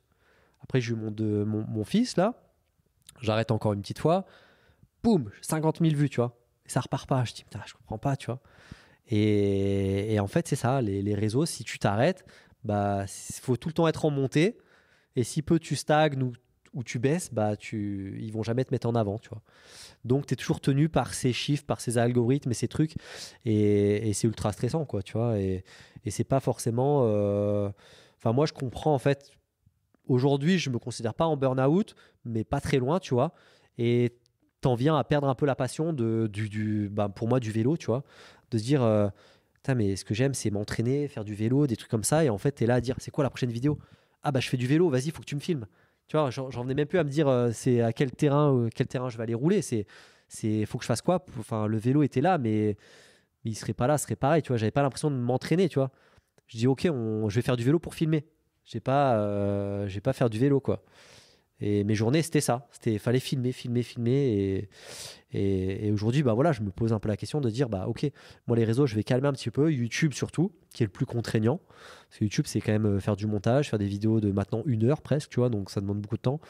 Et retrouver un peu ce plaisir aussi de faire du vélo, parce que tu t'y perds un peu. Je trouve les réseaux ont tendance à te mettre dans un truc. Et c'est vrai que si tu déconnectes pas à un moment donné, bah tu t'y perds un peu, je trouve, quoi. Et j'ai l'impression qu'il faut c'est un peu malsain, il faut se forcer un peu à. Si je réagis comme ça, c'est parce que ça fait vachement écho chez moi, parce que parfois j'ai l'impression que je fais pas ou peu de sessions de vélo dans laquelle il n'y a pas Pourquoi? au moins une photo, au moins un petit truc, un petit truc machin qui sort. Et tu vois, hier, je suis allé rouler et je me suis forcé justement à pas faire de photos, quoi. Pas faire juste, je roule pour ma gueule, quoi. Et toi, justement, t'arrives à retrouver ça, à te faire parfois des sessions pendant lesquelles je sais pas, tu crées pas de contenu. Ah, c'est compliqué, hein. Mais je le vois mais alors les réseaux, c'est horrible. Tu vois, hier, je faisais une séance de muscu et entre deux séances, je commence à mettre sur Instagram ou quoi. Et puis t'es là, t'es pris dans le truc, tu vois flou, limite, t'es que sur ton téléphone. Et je dis, mais putain, ça fait 10 minutes, quoi. Et en fait, t'es là, tu te perds dans tes séances. Mais même le gars qui est pas créateur, je trouve les réseaux, tu t'en à regarder, à devenir abruti sur ton téléphone, tu vois, à même plus même plus voir autour de ce qui se passe, tu vois. T'es focalisé à 10 centimètres de ton téléphone. Et puis c'est vrai que même maintenant, quand je vais rouler, moi, je me dis, allez, je fais une petite story, un petit clip, machin. Et en fait, je me dis, mais ah putain, qu'est-ce que j'aimerais juste, vas-y, enlève le téléphone, juste roule et tu dois rien à personne, tu vois. Mais aujourd'hui, malheureusement, c'est un peu aussi mon travail, donc je suis obligé de le faire, mais je le fais moins en mode, ok, c'est toute la journée, il faut faire ça, quoi. Je dis, ouais, je vais faire ma petite story, c'est bon, mon petit ride, mon petit truc. Et après, par contre, vas-y, full gaz, fais-toi plaisir, quoi. Mais aussi, je pense que ça vient aussi d'un. Moi, je le constate et c'est pour ça qu'aujourd'hui, j'aimerais ralentir vraiment ma production, mais accompagner plus d'autres gens parce que je trouve qu'on n'est pas du tout accompagné en tant que créateur et même athlète. Parce qu'aujourd'hui, le statut d'athlète, en fait, on ne te demande pas juste de gagner une compétition, tu vois. Moi, mon rêve, ça aurait été de continuer la compète, de gagner et de me charbonner comme un. Tu vois, moi, j'envie, on en dit ce qu'on veut, mais tu vois, le footballeur. Mec, il va 8 heures à l'entraînement, il fait ses séances de sport, son machin, il est avec son équipe, il y a le match, il est accompagné, machin, il y a une structure derrière.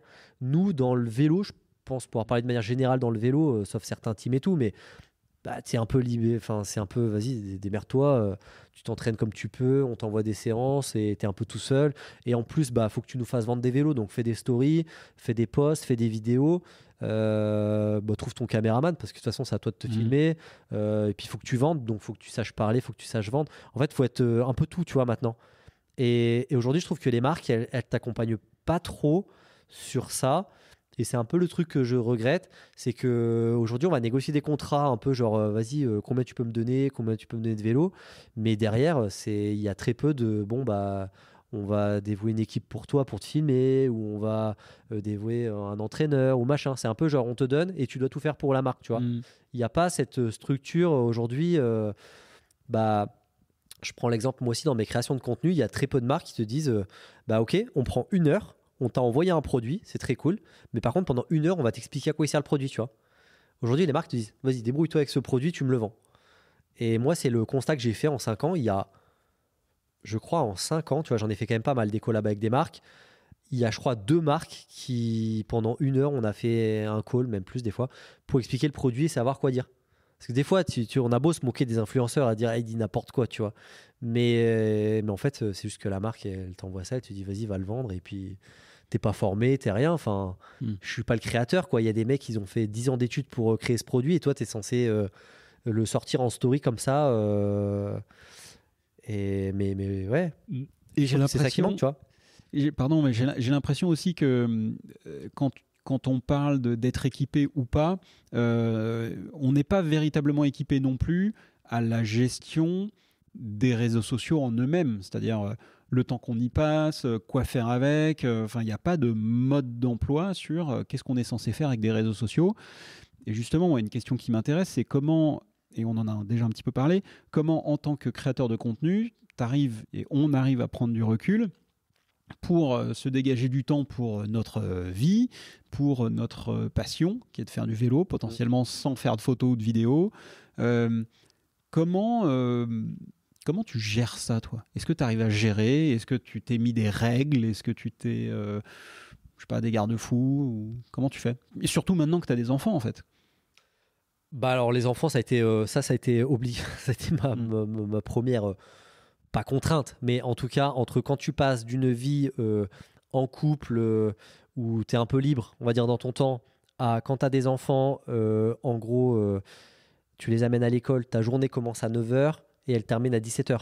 Après, tu peux plus rien faire, quoi. Avant, c'était full time, je pouvais partir, je terminais le montage à 3 h du mat. Donc de là, tu te dis, ok, va falloir optimiser son temps et être efficace dans ce que tu fais, tu vois. Donc de là, tu es obligé. Mais je pense que après, c'est assez difficile de jongler entre les deux, tu vois. Parce que tu peux avoir bah, t'as ton entraînement, tu peux avoir les marques qui vont te demander de créer du contenu. Certaines, ça va être bon, bah, pour la semaine prochaine, il me faut un truc. Ouais, ben là, il pleut toute la semaine ou j'ai un problème, je peux pas. Bah, il le faut. Bon, bah, ok, on va le faire.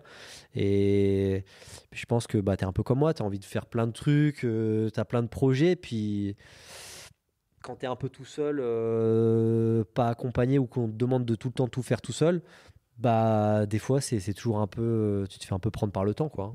Donc non, c'est pas simple. C'est le gros constat que je remarque en parlant avec les autres athlètes, c'est l'accompagnement. L'accompagnement, la formation,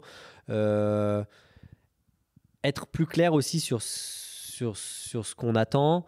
Et puis l'économie du sportif, faut pas se leurrer, mais elle vient essentiellement des marques, quoi. Donc tout repose sur les marques.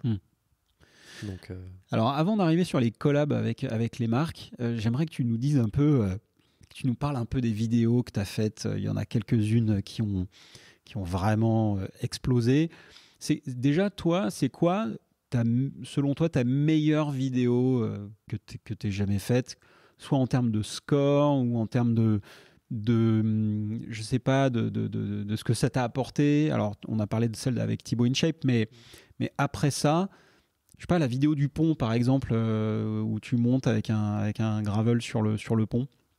Ouais, bah celle-là, elle a pas mal buzzé. C'est peut-être une qui a les plus buzzé. Je pense qu'elle doit avoir 100 millions de vues ou un truc comme ça.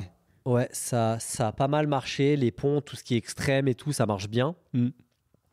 Après, je t'avoue que je le ferai pas tous les jours, hein, parce que quand je rentre, ça c'est en plus l'histoire, elle est marrante. C'est que un autre pont, mais j'étais à un petit barbecue entre potes et je savais que j'avais un petit créneau là pour aller faire un pont. Et je dis à ma femme, bon, bah, je reviens dans 2 heures, hein, je vais faire un peu de vélo et je reviens, tu vois. Et là, je vais faire le truc au-dessus du pont, je traverse le pont, il y a les voitures en dessous, les flics arrivent et tout, machin. Puis je rentre chez moi, ouais, c'est bien passé, nickel. Le truc, ça fait des millions de vues et tout, mais ça paraît anodin, mais t'as risqué ta vie à le faire, tu vois. Et ça, c'est un peu vicieux aussi, parce que tu vois, quand tu vois que ça buzz à faire ça, t'as envie d'en refaire un deuxième, puis un troisième, puis après tu te dis tiens, je vais sauter entre 2 immeubles maintenant avec 14 étages en dessous, et puis faire des trucs comme ça, tu vois. Alors personne m'impose de le faire, tu vois, là c'était pour le coup, c'était pour moi, et puis je pense que t'as besoin de te challenger et faire des trucs un peu nouveaux, mais c'est aussi un peu le piège, hein, c'est que si tu vois que ça marche, bon bah t'as envie de te dire ah, vas-y c'est cool. Donc ça c'est pas vraiment on va dire une fierté, et puis après je parle régulièrement avec la police de Grenoble, parce que c'était à Grenoble. Ils l'ont vu, ils le savent. Ils m'ont dit, bon, voilà, faut pas le refaire. Et puis, il faut pas inciter surtout. Ouais. Ce que j'ai du mal à partager, c'est que moi, je l'ai fait avec des gens sécurisés entre guillemets, hein, parce que si je tombais, ça aurait pu faire mal. Mais il y avait des gens autour de moi. Et j'ai souvent des commentaires, oui, mais tu vas inciter les enfants à le faire ou des choses comme ça. Et ça, tu peux pas le contrôler, tu vois. Et j'ai pas envie d'inciter à ça. Moi, ce que je veux montrer, c'est une performance et un truc comme ça. Et c'est un peu des fois à double tranchant, tu vois. Faut pas inciter des gens à le faire, mais bon, toi, t'as kiffé le faire. Enfin, c'était ton kiff de le faire, tu vois. Tu dis pas aux gens, vas-y, faites-le, c'est super. Donc, bon, là, il y a du contenu comme ça que j'ai créé très. Dangereux, tu vois. Donc ça, forcément, c'est pas forcément ce que je pourrais dire que je suis fier, parce que j'ai pas envie d'inciter des gens à le faire. Mais en tout cas, c'est une belle performance et un dépassement de soi, tu vois. C'est ce que j'ai envie de véhiculer plutôt. Après, il y a des vidéos, honnêtement, les vidéos où je suis le plus fier, c'est peut-être les vidéos vraiment où j'étais en vidéo edit, tu vois, même trial à l'époque. J'étais content de les faire, tu vois. L'insouciance de tu te filmes, tu fais plein de passages où tu t'es entraîné 15 ans pour le faire, c'est le top performance. Pourtant, elle va faire 5000 vues sur YouTube, tu vois. Toutes les vidéos édites que j'ai voulu faire sur YouTube, même là récemment, ça marche pas, tu vois. Qu'est-ce que tu appelles les vidéos edit? C'est genre pas de blabla, pas de défi, machin, que du full ride, le top de ce que tu sais faire, tu vois. Mais même des micro-clips sur Insta. L'élite marche pas aujourd'hui. Ou alors certains, des cas particuliers. Mais pour mon cas, l'élite fait pas rêver. Enfin, n'est pas viral en tout cas. Il faut toujours l'amener avec un truc très mainstream, grand public. Et ouais, c'est un peu le truc, je trouve, quand on reparlait des réseaux tout à l'heure, c'est qu'on a un peu pris à ce piège en tant qu'athlète, tu vois. C'est qu'aujourd'hui, on peut pas montrer vraiment son vrai talent, parce qu'on n'est pas récompensé. Enfin, en tout cas, tu vois, quand tu fais une collab avec une marque, elle regarde les vues, combien tu as fait de vues. Donc, voilà, va falloir créer un truc un peu plus attractif et un peu plus long que juste t'as ton meilleur tricks, tu vois. Et alors, est-ce qu'il y a des vidéos, enfin, une vidéo où tu te dis, celle-là, franchement, j'aurais pas dû la faire, quoi. Un truc où t'es pas fier? Non, bah après, j'assume tout ce que j'ai fait. Non, non, franchement, non. Après, elles sont toutes sur YouTube, hein, donc je les laisse, hein. Ouais. Après, ça fait partie. Des fois, il y a des trucs où tu te dis, ah ouais, bof, c'est plus trop dans le temps, tu vois. Je l'ai fait, voilà. Ça m'est arrivé de suivre des tendances. Instagram contrôle ta vie, à finir avec le maillot de bain de ma femme, à sauter dans une piscine avec un mini BMX, tu vois. Ou des conneries comme ça, tu vois.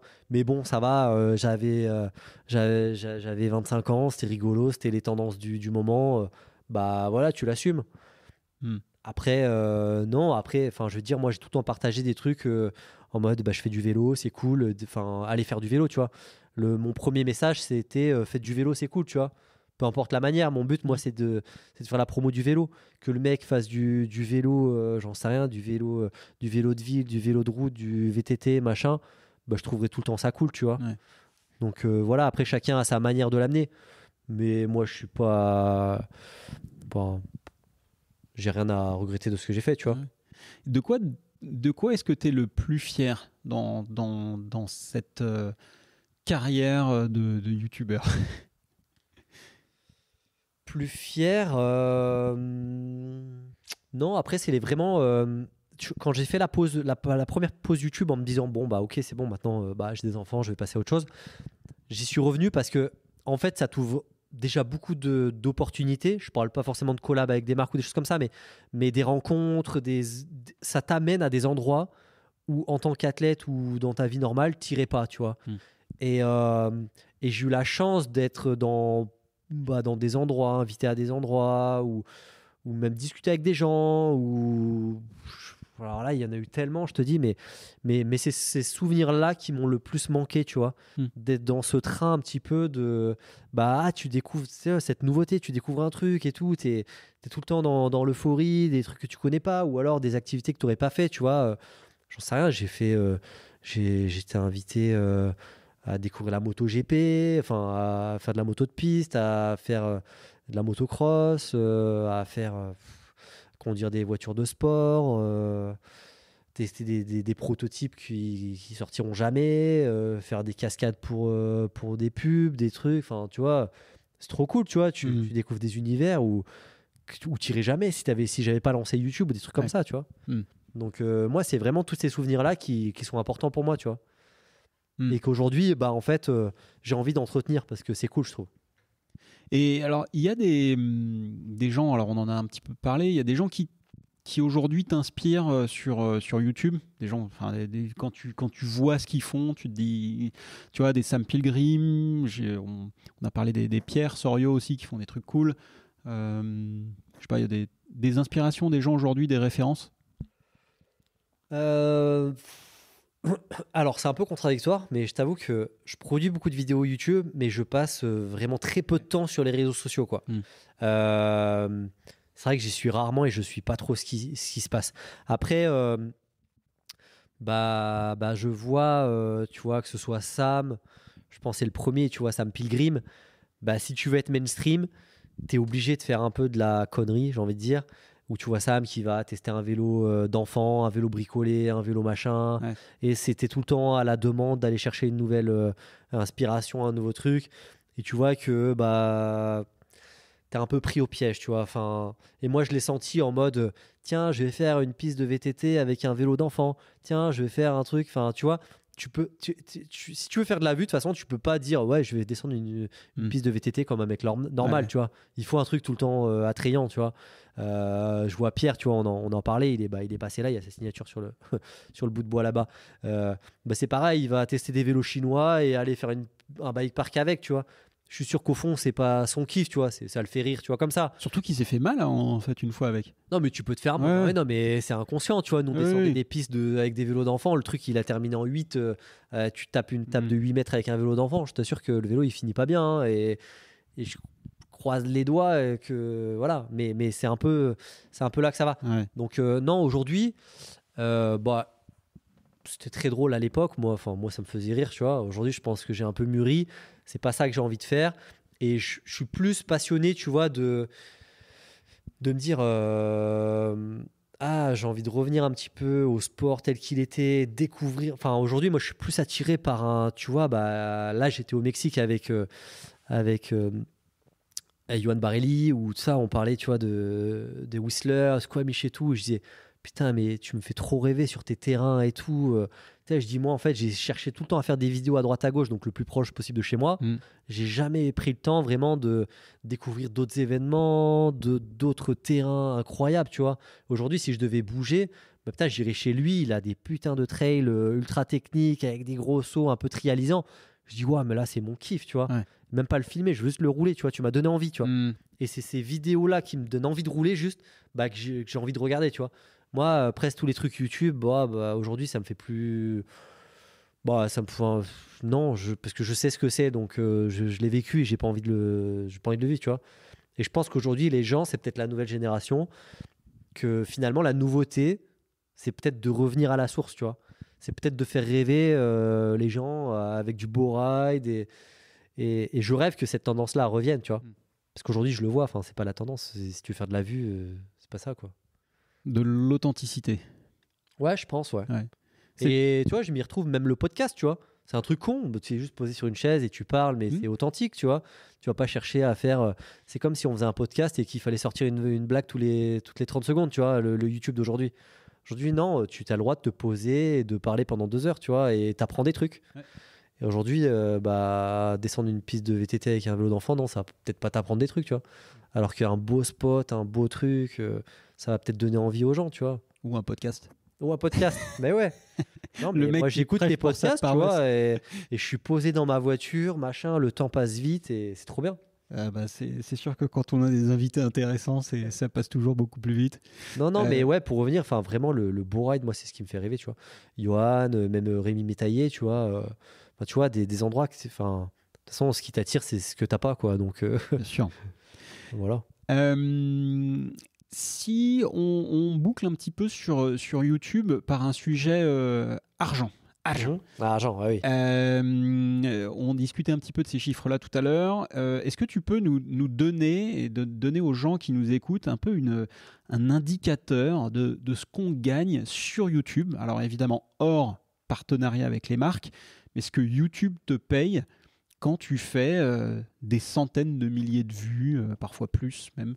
C'est quoi les chiffres pour qu'on comprenne un petit peu ce que ça représente? Bah aujourd'hui, YouTube, le fonctionnement, il est vraiment... comment dire, il y a plein de facteurs différents. C'est-à-dire, par exemple, tu vas faire 1 million de vues sur ta vidéo. Celle-là, elle ne vaudra pas le même prix si toi tu l'as fait, moi je l'ai fait, un Indien l'a fait, voilà, pour plein de raisons. C'est-à-dire que déjà, la durée de ta vidéo, déjà à partir de 8 minutes, je crois, ou ça a peut-être changé, tu peux commencer à mettre des pubs. Donc, plus tu auras de pubs, plus tu vas être rémunéré. Donc, entre ta vidéo de 10 minutes ou ta vidéo de 3 heures, si le gars a regardé pendant 3 heures, je parle, bah, il y aura peut-être 2 pubs sur celle de 8 minutes et il y en aura peut-être 40 sur celle de 3 heures, tu vois. Alors, donc, si sur cette vidéo YouTube, vous avez eu 12 pubs jusqu'ici, voilà, c'est qu'en fait, les conseils d'Aurélien ont bien marché. Voilà, regardez bien les pubs jusqu'au bout. Ouais, et cliquez sur les liens des annonceurs. Et après, en fait, ce qui va te rémunérer, bah forcément, c'est les annonceurs. Mais par contre, si quelqu'un... En fait, c'est le pouvoir d'achat des gens qui va changer. Par exemple, aux États-Unis, tu as plus de pouvoir d'achat qu'en Yougoslavie, par exemple.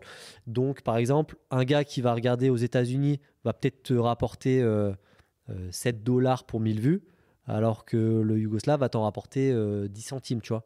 Donc déjà, ton audience, elle va changer. Qui regarde tes vidéos, ça va changer. L'âge aussi, parce que les annonceurs vont pas être les mêmes. Entre balancer une pub pour un Playmobil et balancer une pub pour, j'en sais rien, une grosse marque multinationale, enfin voilà, ce sera pas les mêmes annonceurs. Le sport, et notamment le sport extrême, ben, tu vois, moi j'ai plein de vidéos qui ont été démonétisées parce que je roule sur un pont, c'est dangereux, les annonceurs veulent pas s'associer à ça, donc on met pas de pub dessus, tu vois. YouTube, ils arrivent à capter aussi des fois. Ok. Le contenu, tu vois, un YouTuber plus mainstream, grand public, machin, va avoir plus d'annonceurs que quelqu'un qui dit plein de gros mots tout le temps ou qui... enfin, tu vois, ou l'exemple pour nous du vélo, trop dangereux, tu vois. Donc ça, voilà. Après, moi, en général, pour 1000 vues, ça change tout le temps, mais c'est entre 1 et 3 €, je crois, un truc comme ça. Pour 1000 vues. Ouais. Ok.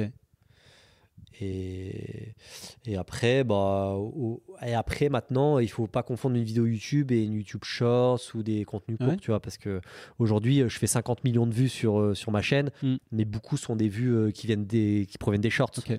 Donc ça rapporte rien, tu vois, les shorts. Pourtant, c'est monétisable. C'est monétisable, mais quelque chose comme 10 centimes. Tu vois, là récemment, j'ai fait 35 millions de vues sur un clip, ça m'a rapporté 100 euros, tu vois. Donc le ratio. Et dans les années folles, dans les bons mois, jusqu'où ça pouvait aller en termes de rémunération pour combien de vues? Moi, par mois, généralement, je faisais que sur les vidéos YouTube, entre 3 et 5 millions de vues.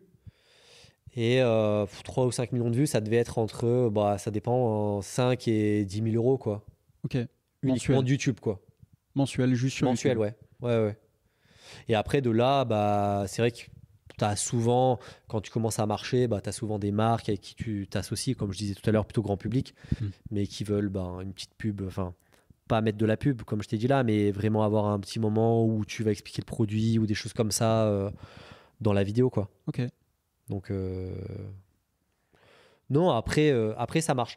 Mais c'est vrai que le conseil aux jeunes, ça marche, mais franchement, même si je te dis entre 5 et 10 000, t'enlèves, t'es en société, tu divises déjà par 2, tu fais tes frais de déplacement parce que tu prends ton fourgon pour aller à l'autre bout de la France, ton truc. Au final, si vraiment t'es pas associé à des marques, autant pas se prendre la tête et aller bosser au magasin à côté et kiffer juste la sortie du dimanche, voilà quoi. Ouais. Mais après, c'est un métier à plein temps, ouais. Et alors, aujourd'hui, c'est quoi ton métier quand tu... Parce que tu n'as pas que YouTube, tu as d'autres choses. C'est quoi tes autres activités? Plein de choses. Moi, j'aime bien partir dans tous les sens, mais on a vu. Mon activité, je dirais qu'aujourd'hui, j'ai un gros pourcentage qui provient des marques, des partenariats, alors soit à l'année, soit ponctuels, des marques de vélo ou alors des collabs que je peux faire comme ça sur les réseaux. Voilà. Ça, c'est une grosse partie encore de mon activité. Après, j'ai encore une autre partie importante qui est la démonstration de VTT trial, freestyle, initiation que je fais avec ma société qui s'appelle Bomber Show. Ouais. Où là, c'est peut être des événements sportifs pour des marques en privé, des sociétés, des séminaires. Enfin, voilà, c'est assez varié. Qu'est-ce que j'ai d'autre?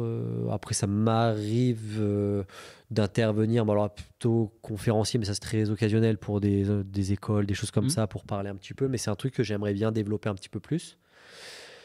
Et après... On te mettra en contact avec Clément Leroy. Ouais, mais que j'ai rencontré par hasard d'ailleurs très marrant, je l'ai rencontré par hasard au Carelli sur une démonstration. Okay. Et on a collé, mais on aurait pu parler des heures, parce que franchement, je l'ai découvert sur LinkedIn il y a quelques semaines avant, et j'ai dit, mais tu vois, c'est incroyable, enfin, tu vois, le vélo peut t'amener tellement dans des horizons différents que c'est fou. Si vous n'avez pas écouté encore l'épisode avec Clément Leroy, un épisode passionnant qu'on a fait et génial. Et Clément qu'on salue d'ailleurs. Non, mais c'est fou, il n'arrête pas. Non, c'est une machine. Non, mais le vélo peut amener n'importe où. Et moi, dès que tu me lances sur un sujet, tu vois, alors là, j'organise là, dans pas longtemps, la 3e édition de l'Urban Downhill. Pareil, tu me lances sur un sujet, c'est parti d'un truc complètement bête. Je devais faire une démonstration pas très loin du truc. Je dis, des escaliers et tout. Et j'ai vu Red Bull, ils font un truc dans les escaliers au Mexique et tout. Ça a l'air trop bien. Ça serait bien de le faire à Grenoble. Et c'est parti en mode un mois avant. Ok, vas-y, on te laisse les escaliers, fais-toi plaisir. J'étais là à planter mes clous pendant une semaine pour organiser l'événement, inviter des pilotes et tout.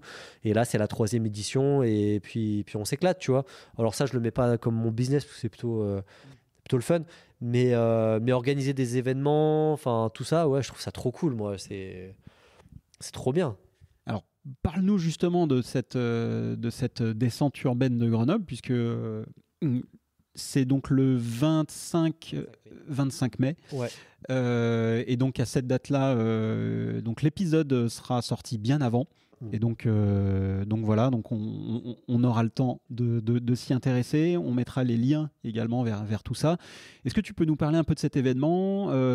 Comment c'est organisé? Qui sont les riders attendus? Qu'est-ce que tu nous prépares pour cette édition? Qu'est-ce qu'il y aura de mieux? Enfin, dis-nous tout sur cet événement. Et donc c'est inspiré des Red Bull Zero à Barreau voilà, qui font en Amérique du Sud. Voilà, moi je connaissais pas du tout, à part comme tout le monde, les vidéos qu'on a pu voir comme ça sur internet. Je pratiquais pas. Enfin, tu vois, à part du vélo de descente et tout, ou un peu rouler dans les escaliers, mais je trouvais ça trop cool. J'adore tout ce qui est visuel, tout ce qui est nouveau, machin. Et je me disais, ouais, c'est trop bien de faire un concept comme ça en France, parce que ça se fait pas trop. C'est toujours un peu amateur. Tu vois, il y a quelques villes qui en font, tu vois, ou Grasse qui était bien développée, mais ça reste toujours un peu ouvert au public. Il y en a une à Briançon aussi. Briançon. Ouais. Ouais, il y a eu quelques manches quand même. Si tu fouilles bien, Montmartre et tout, il y en a eu quand même. Mais officiel comme ça et avec un plateau aussi gros, privé, ça n'existait pas trop. Et l'avantage de le faire privé, c'est que tu peux commencer à créer des gros modules, faire des trucs visuels et un peu plus gérer le plateau et des trucs comme ça.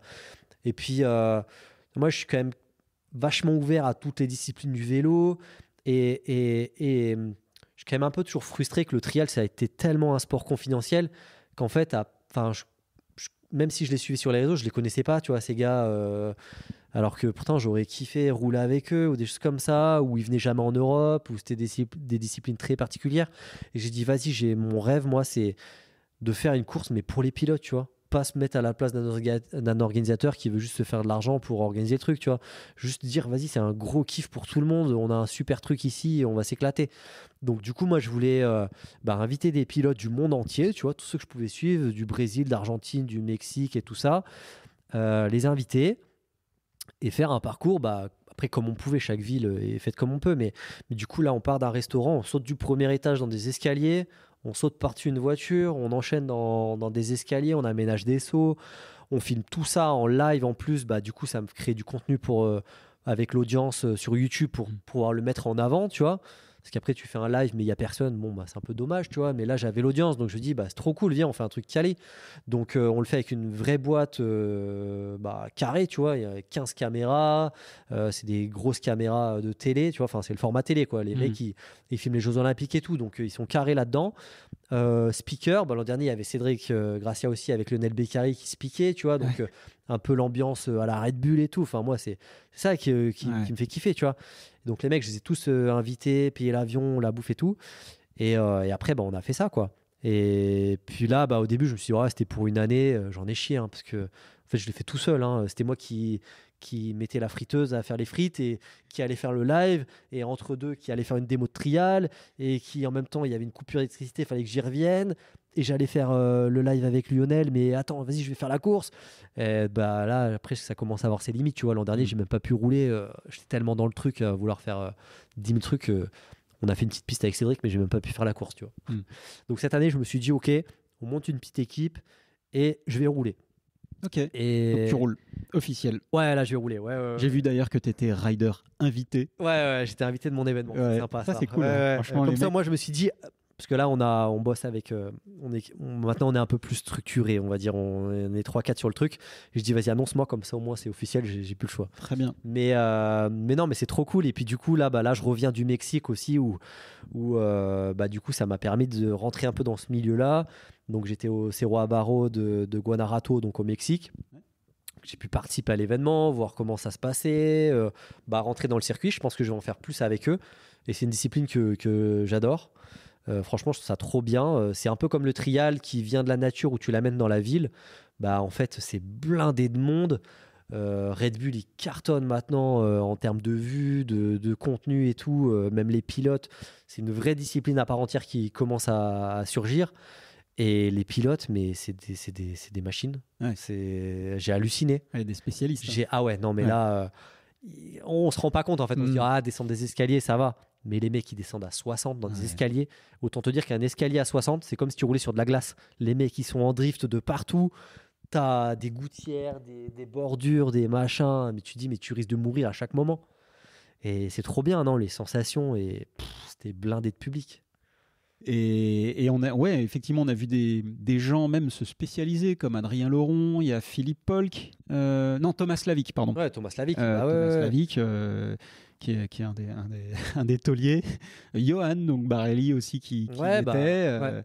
Mais c'est marrant parce que ça relie un peu les mondes, tu vois. Il y a l'enduriste, il y a des mecs en DH, il y a Fort Cross, trialiste, du coup, qu'est-ce qu'ils font là? Et en fait, voilà, et chacun se spécialise un peu dans le truc. Et on voit que ça devient, les mecs qui sont préparés pour ça. Mais même les vélos, hein. Ouais. Les vélos, je sais pas si t'as vu, ça n'a rien à voir avec un vélo ordinaire. Ils prennent des enduros, ils te mettent des Fox 40 dessus de DH, ils te changent toutes les transmissions, les freins, les trucs. C'est devenu une vraie discipline à part entière. Tu mets ta suspension arrière à 300 PSI, tu mets tes pneus à 4 bars. Et ouais, moi je suis arrivé là-bas, j'étais avec mon vélo réglé en mode enduro, j'ai compris que non, il fallait tout changer quoi. Mais ouais, c'est fou. Tu te rends pas compte de tout ce qui se passe là-bas en fait. Tant que tu y es pas allé, tu te rends pas compte. Et alors du coup, est-ce que tu ramènes des idées, des concepts pour celle de Grenoble? Ouais, alors du coup cette année on a changé le nom, c'est pour ça que ça s'appelle Urban Downhill Pro Tour, parce que mon idée justement c'est de commencer à créer un circuit français, on va dire, dans plusieurs villes, pour pouvoir amener un peu ce concept-là, tu vois, à la française quoi, ou à l'européenne. Donc là il y a plein d'idées. J'ai vu, même si c'est du Red Bull, finalement tu te dis que c'est un événement simple, hein. Enfin, il y a rien de fou, tu vois. On a même fait presque mieux qu'eux. Finalement, Red Bull, t'es pas invité, t'es rien, tu payes tout, alors que moi, c'était tout gratos pour eux, tu vois. Je voulais faire ça bien. Donc pour les pilotes qui viennent, donc tu les invites, tu les défrais. L'an dernier, ouais, on payait tous les billets d'avion et tout. Ouais. Cette année, c'est un peu plus compliqué, que ce soit l'économie du vélo ou de manière générale, hein, les subventions des villes et tout. Ça devient une vraie galère, hein. J'ai compris ce que c'était maintenant, les procédures avec les départements, les villes et tout. Je suis à la 15e réunion pour 3 barrières. Donc j'ai compris ce que c'était d'organiser. Faut être patient. Ça prend beaucoup de temps. Mais bon, c'est un bon kiff à la fin. Tu te dis à chaque année que tu vas arrêter. Puis bon, t'es parti, quoi. C'est un peu une petite compète nouveau format, quoi. Mais non, mais j'aime trop. Après, quand tu fais ça, tu vois, tu le fais pour les pilotes, tu vois le truc, tu te dis putain, c'est trop bien, quoi. Tu dis si ça s'arrête, il n'y a plus rien qui te fera vibrer, quoi. Ok, donc il y aura un live. Donc on mettra évidemment tous les liens dans la description de l'épisode, tu m'enverras ça. Live, le parcours reste le même. Les pilotes, tu as des têtes d'affiche que tu peux annoncer à part toi, bien sûr. Non, là ça vient du monde entier encore, hein. On a les Brésiliens, Argentins, Chili, Mexique, Pologne. Et cette année, ce qu'on veut faire, c'est qu'on aura une catégorie femmes. Pour les Red Bull, pour le coup, tu vois, au Mexique, il y avait une seule femme qui était là un peu par hasard pour essayer. Là, on veut vraiment développer la discipline femme. Donc, je pense qu'il y a un vrai potentiel pour les femmes aussi. Et il y a peut-être un nouveau truc. Donc là, cette année, la nouveauté, ça va vraiment être d'avoir un début de parcours féminin. Il sera le même que les hommes, mais en tout cas un classement femmes. Donc là, on invite 4 femmes qui viennent du Chili, d'Espagne et de France. Et voilà, donc ce sera la nouveauté cette année surtout. Et un parcours qui sera légèrement modifié, mais un peu dans le même principe, quoi. Très bien. Parfait. Donc 25 mai sur les réseaux. Et effectivement, on mettra les liens. Urban Downhill Pro Tour. urbandownhillprotour.com. Qu'est-ce qu'on peut te souhaiter pour la suite, pour cette année 2024 ? Le million, on sait que globalement, si tout se passe bien dans la journée, c'est bon. Quoi d'autre ? Non, moi, mon vrai objectif aujourd'hui, alors j'étais ambassadeur pour Canyon là jusqu'à présent. Aujourd'hui, je l'ai annoncé sur les réseaux il n'y a pas longtemps. Donc c'est vraiment le choix d'arrêter d'être, moi je dis exclusif, on va dire à une marque. Mais en fait, ce que je cherche aujourd'hui, c'est accompagner ou en tout cas trouver des projets qui me stimulent avec des marques de vélo, renouer un peu dans le vélo. Du YouTube, on disait que c'était très mainstream. Et aujourd'hui, comme je te disais, moi, ce qui me ferait kiffer, c'est juste d'aller rouler des super spots et retrouver ce contact avec le vélo. Donc aujourd'hui, c'est prendre plus de temps pour moi pour vraiment rouler. Donc voilà. Et le fait d'être non exclusif avec des marques, c'est aussi s'ouvrir à d'autres marques, d'autres technologies qui vont arriver. Je pense que notamment l'e-bike et tout, moi j'adore l'e-bike, j'en fais quasiment tous les jours. Et il y a plein de trucs qui arrivent. Et à chaque fois, quand tu es bloqué avec une marque, tu dis toujours ah, j'aimerais essayer, mais non, je peux pas, tu vois. Ou là, il y a plein de nouvelles marques qui ont besoin de testeurs, de création de contenu ou des choses comme ça. Et en fait, c'est apporter mon savoir-faire, que je te dis, soit de la vidéo, soit de l'organisation d'événements. Enfin, tout ce que j'ai fait en fait maintenant, c'est moi de prendre du recul pour moi, mais de l'apporter un peu à des marques ou des gens, des choses comme ça, tu vois. Et, et je pense que c'est ce qui manque aujourd'hui. Où tu vois, comme toi avec ton agence, je pense que soit les marques, elles sont trop petites pour le faire elles-mêmes, soit elles vont le faire à des gens peut-être moins compétents ou moins tête dans le guidon comme nous, tu vois, ou moins multitâches. En fait, on est multitâche, tu vois, on sait tout faire, on sait rouler, créer, machin. Donc, c'est trouver ce soutien-là et des projets stimulants, tu vois, qui renouent un peu avec le vélo. Donc, moi, c'est voilà, ces deux objectifs-là, prendre du temps pour le vélo, trouver des projets, voilà, accompagner, créer, enfin, garder cette créativité, mais pas forcément avec ma pression de mes réseaux sociaux, tu vois.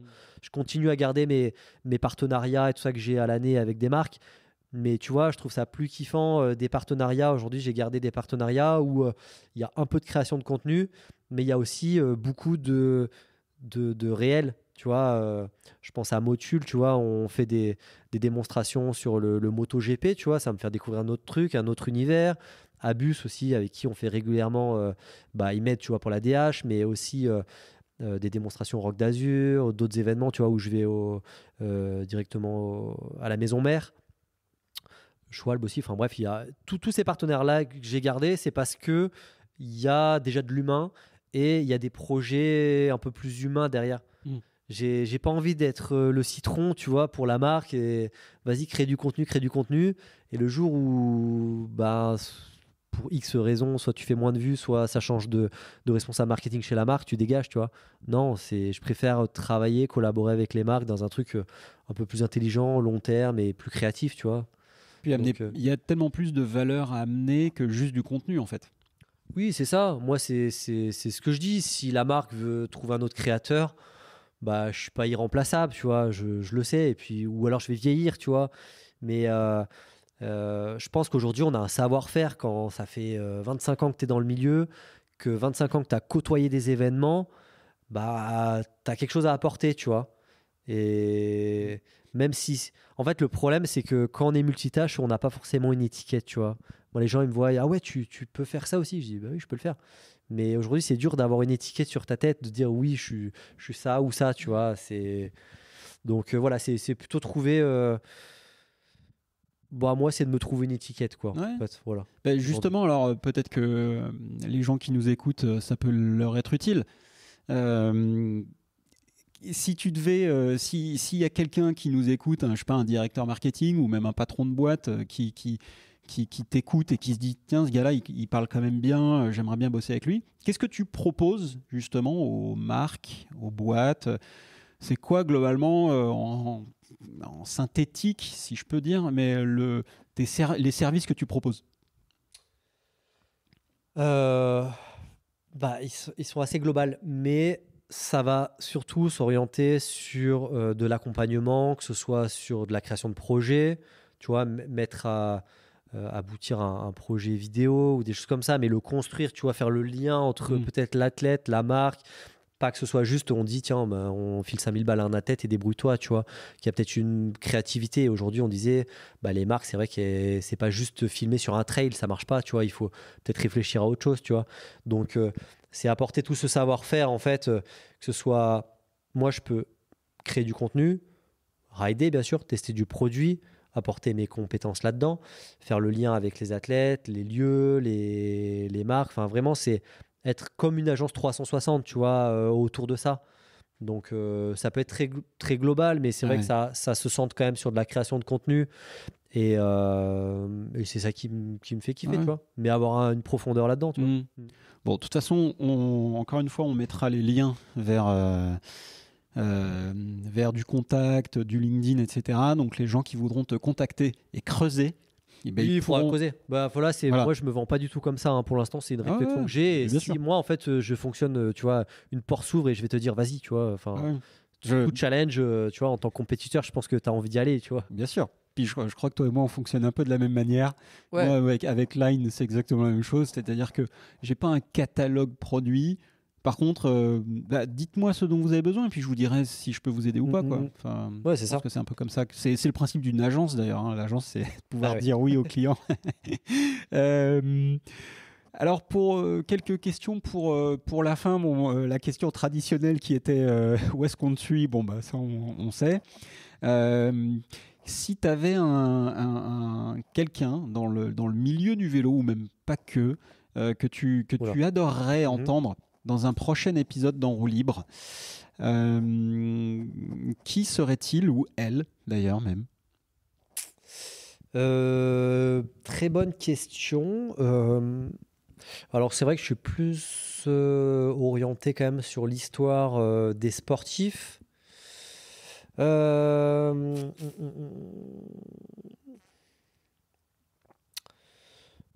je pense que en passerelle français, ça serait très intéressant, tu vois, un Kylian Bron peut-être aussi, tu vois. Ça ressemblerait, tu vois, à mon parcours compétiteur et qui s'est lancé plutôt dans l'image, voir comment il peut gérer un peu ce changement. Non, je dirais Kylian, ouais. Ok. Non, je pense que ça pourrait être intéressant, ouais. Mais pour faire le lien, tu vois, c'est marrant parce que j'étais encore... on a tous la même, je reviens sur ta question d'avant, on a tous ce même cheminement en tant qu'athlète, créateur de contenu. On a besoin en fait de rencontrer des gens et je pensais il y a Jean-Baptiste Chandelier, un célèbre parapentiste qui m'a contacté et qui me disait mais c'est vrai en fait on est tous pareils, on se pose tous plein de questions mais on s'est jamais tous mis autour d'une table pour en parler et il a envie de créer un événement tu vois où on sera tous nous tu vois pas filmé pas rien mais tu vois juste on parle. Et je pense que chacun pourrait rester 3 heures à parler de sa situation parce que chacun est différent, chacun a une histoire à raconter. Et peut-être qu'un créateur de contenu vélo, c'est pour ça que je te disais Kylian, parce qu'à mon avis, il a une approche totalement différente de la mienne. Et ça serait super intéressant de voir sa version.